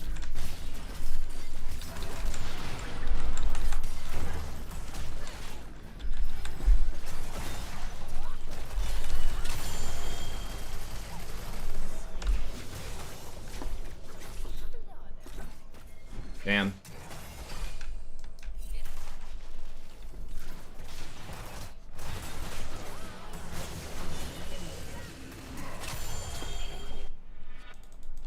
Damn, that was rough. Swiftly. I thought we were gonna beat them one-on-one.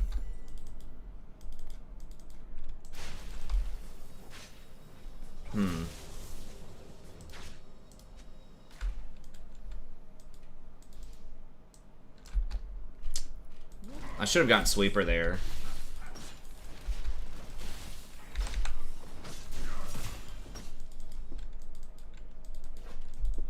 I guess I should have just repositioned better. Maybe run back, W, because I gave Samira a way to jump back out. So I should have like maybe W'd and repositioned closer and tried to blow her under tower, because I just wasn't quite in range to get her under the tower.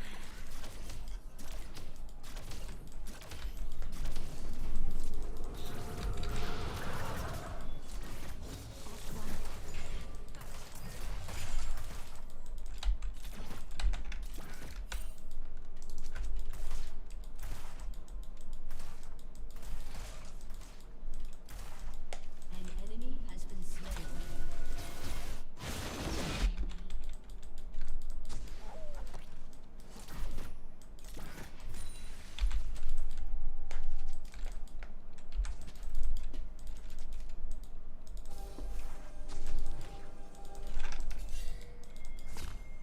Upon the wind.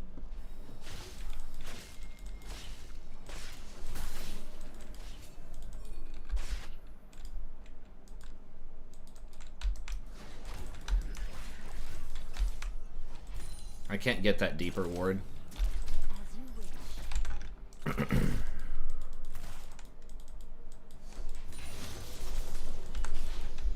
Unstoppable. As you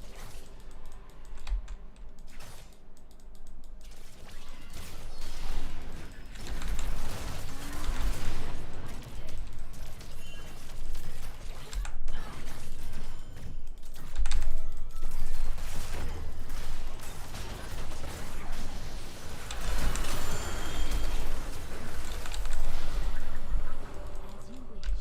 Did we not get him? Oh my god.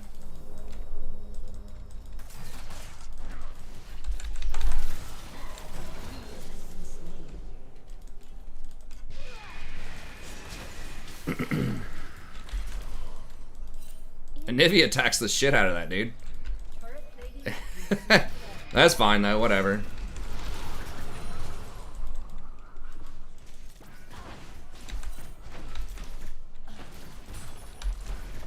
It does help us deny minions faster, so.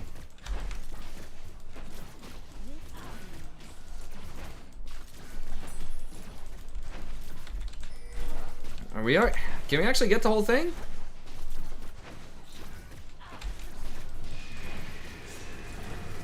All right, I guess so.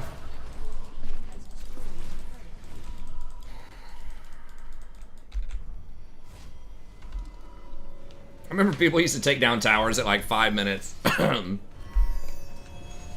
before they had plating.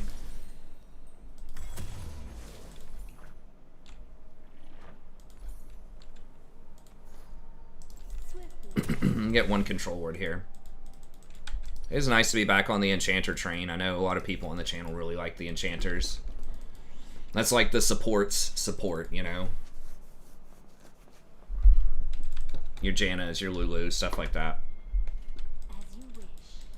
Not a lot of the high elo players play them either, so.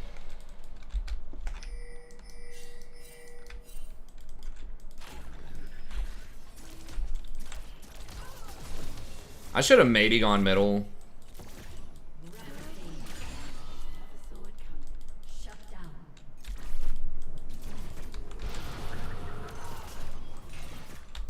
Shut down. Yeah.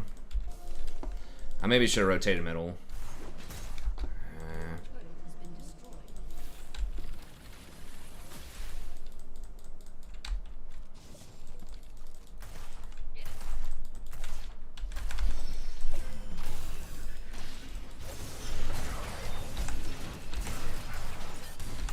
Can you not have his ult?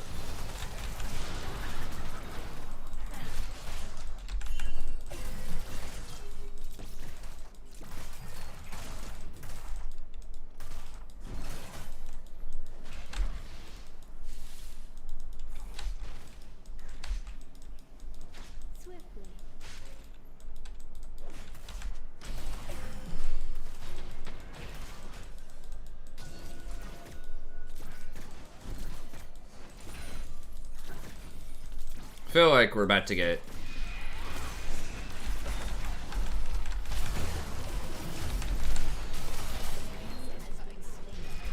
Okay, or they're just dumb. I don't know. I thought Rengar was about to counter gank us or something.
Probably just get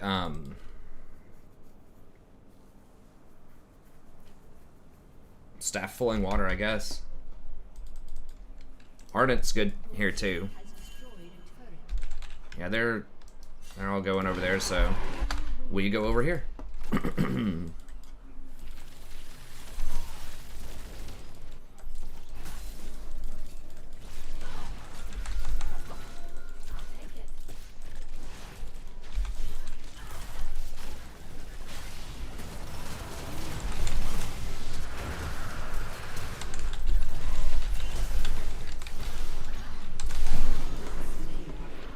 We get it? We got it, but that's rough. I didn't think they were going to get there that fast. We just did not have vision. I just could not get rid of their control wards everywhere fast enough. We were split up too. Anivia was like on the bottom side. Oh.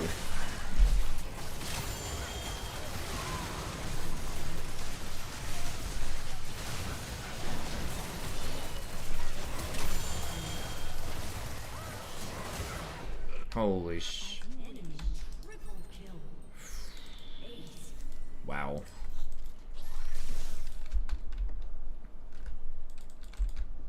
I thought they were gonna win that. Who did Skarner actually ult?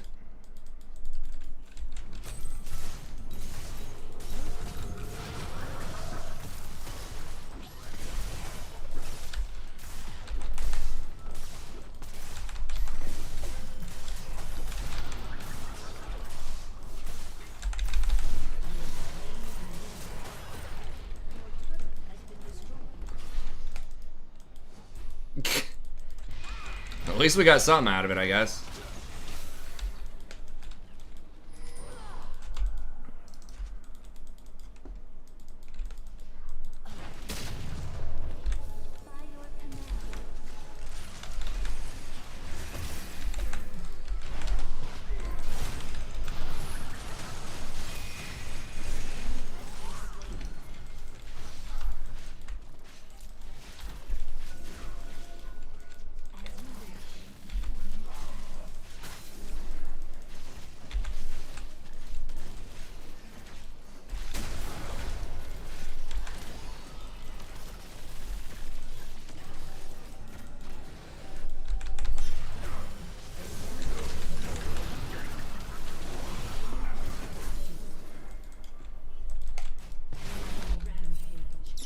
Yeah, he just went too far, I think.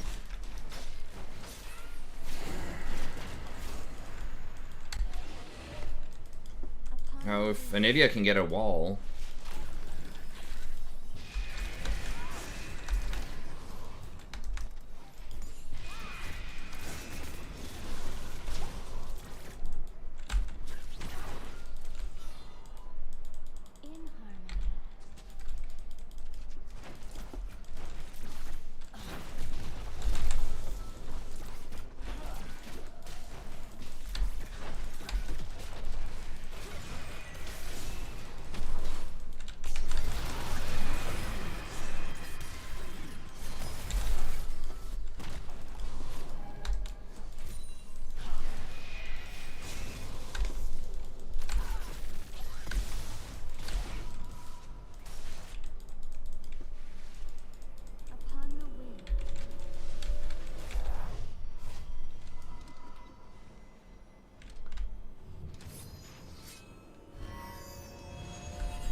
Breathlessly.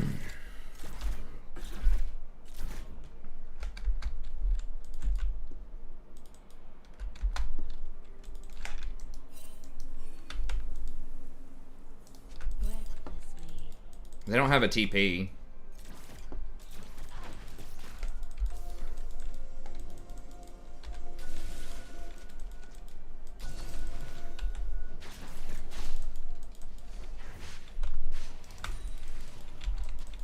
Can we do this? Dude, we don't have time for this.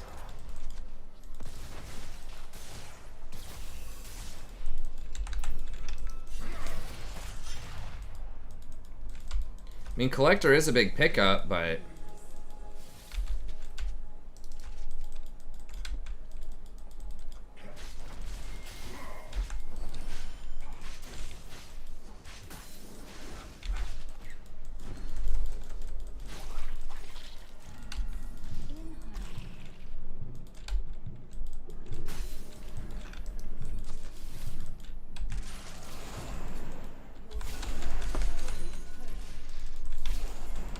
Is he just dead?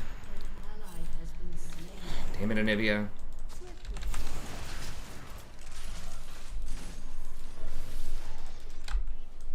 They're all split up.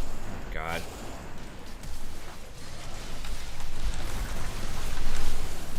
Holy shit.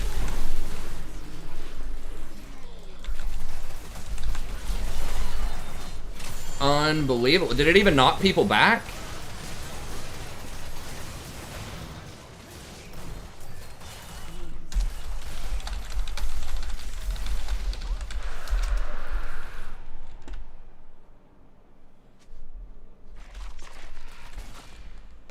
Like, I pressed R, and it was literally the millisecond that I pressed R, the Q that Cho'Gath, like, either silenced or Q to knock me up.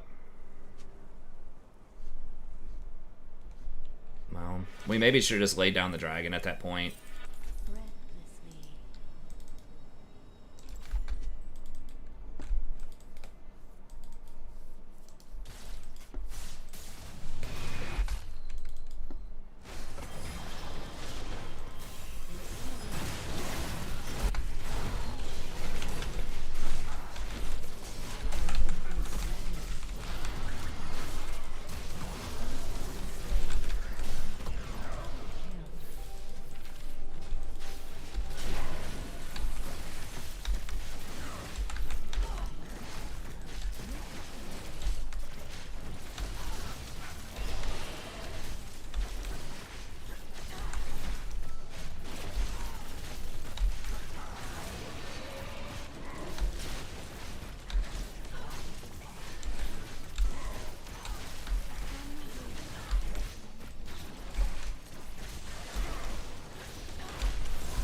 Yeah, I guess we just go top side.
All right.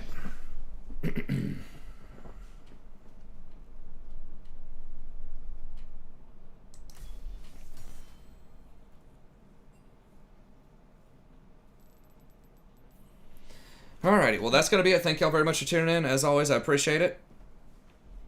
I got to play a little bit of variety of some different stuff tonight, which is good, as we have been for the last few nights. Or getting back in there. Yeah, I think the Enchanters are definitely back. The Jannas, the Lulus, and then Rakan feel pretty good. Malachi sometimes has been doing pretty well, and then Leona sometimes as well is situationally pretty good if we need that hard engage. But so I think there's a lot of different stuff that's kind of opening up. It's on the menu these days. But anyways, that's gonna be it. Thank y'all very much. We'll be back tomorrow around aim for around 11.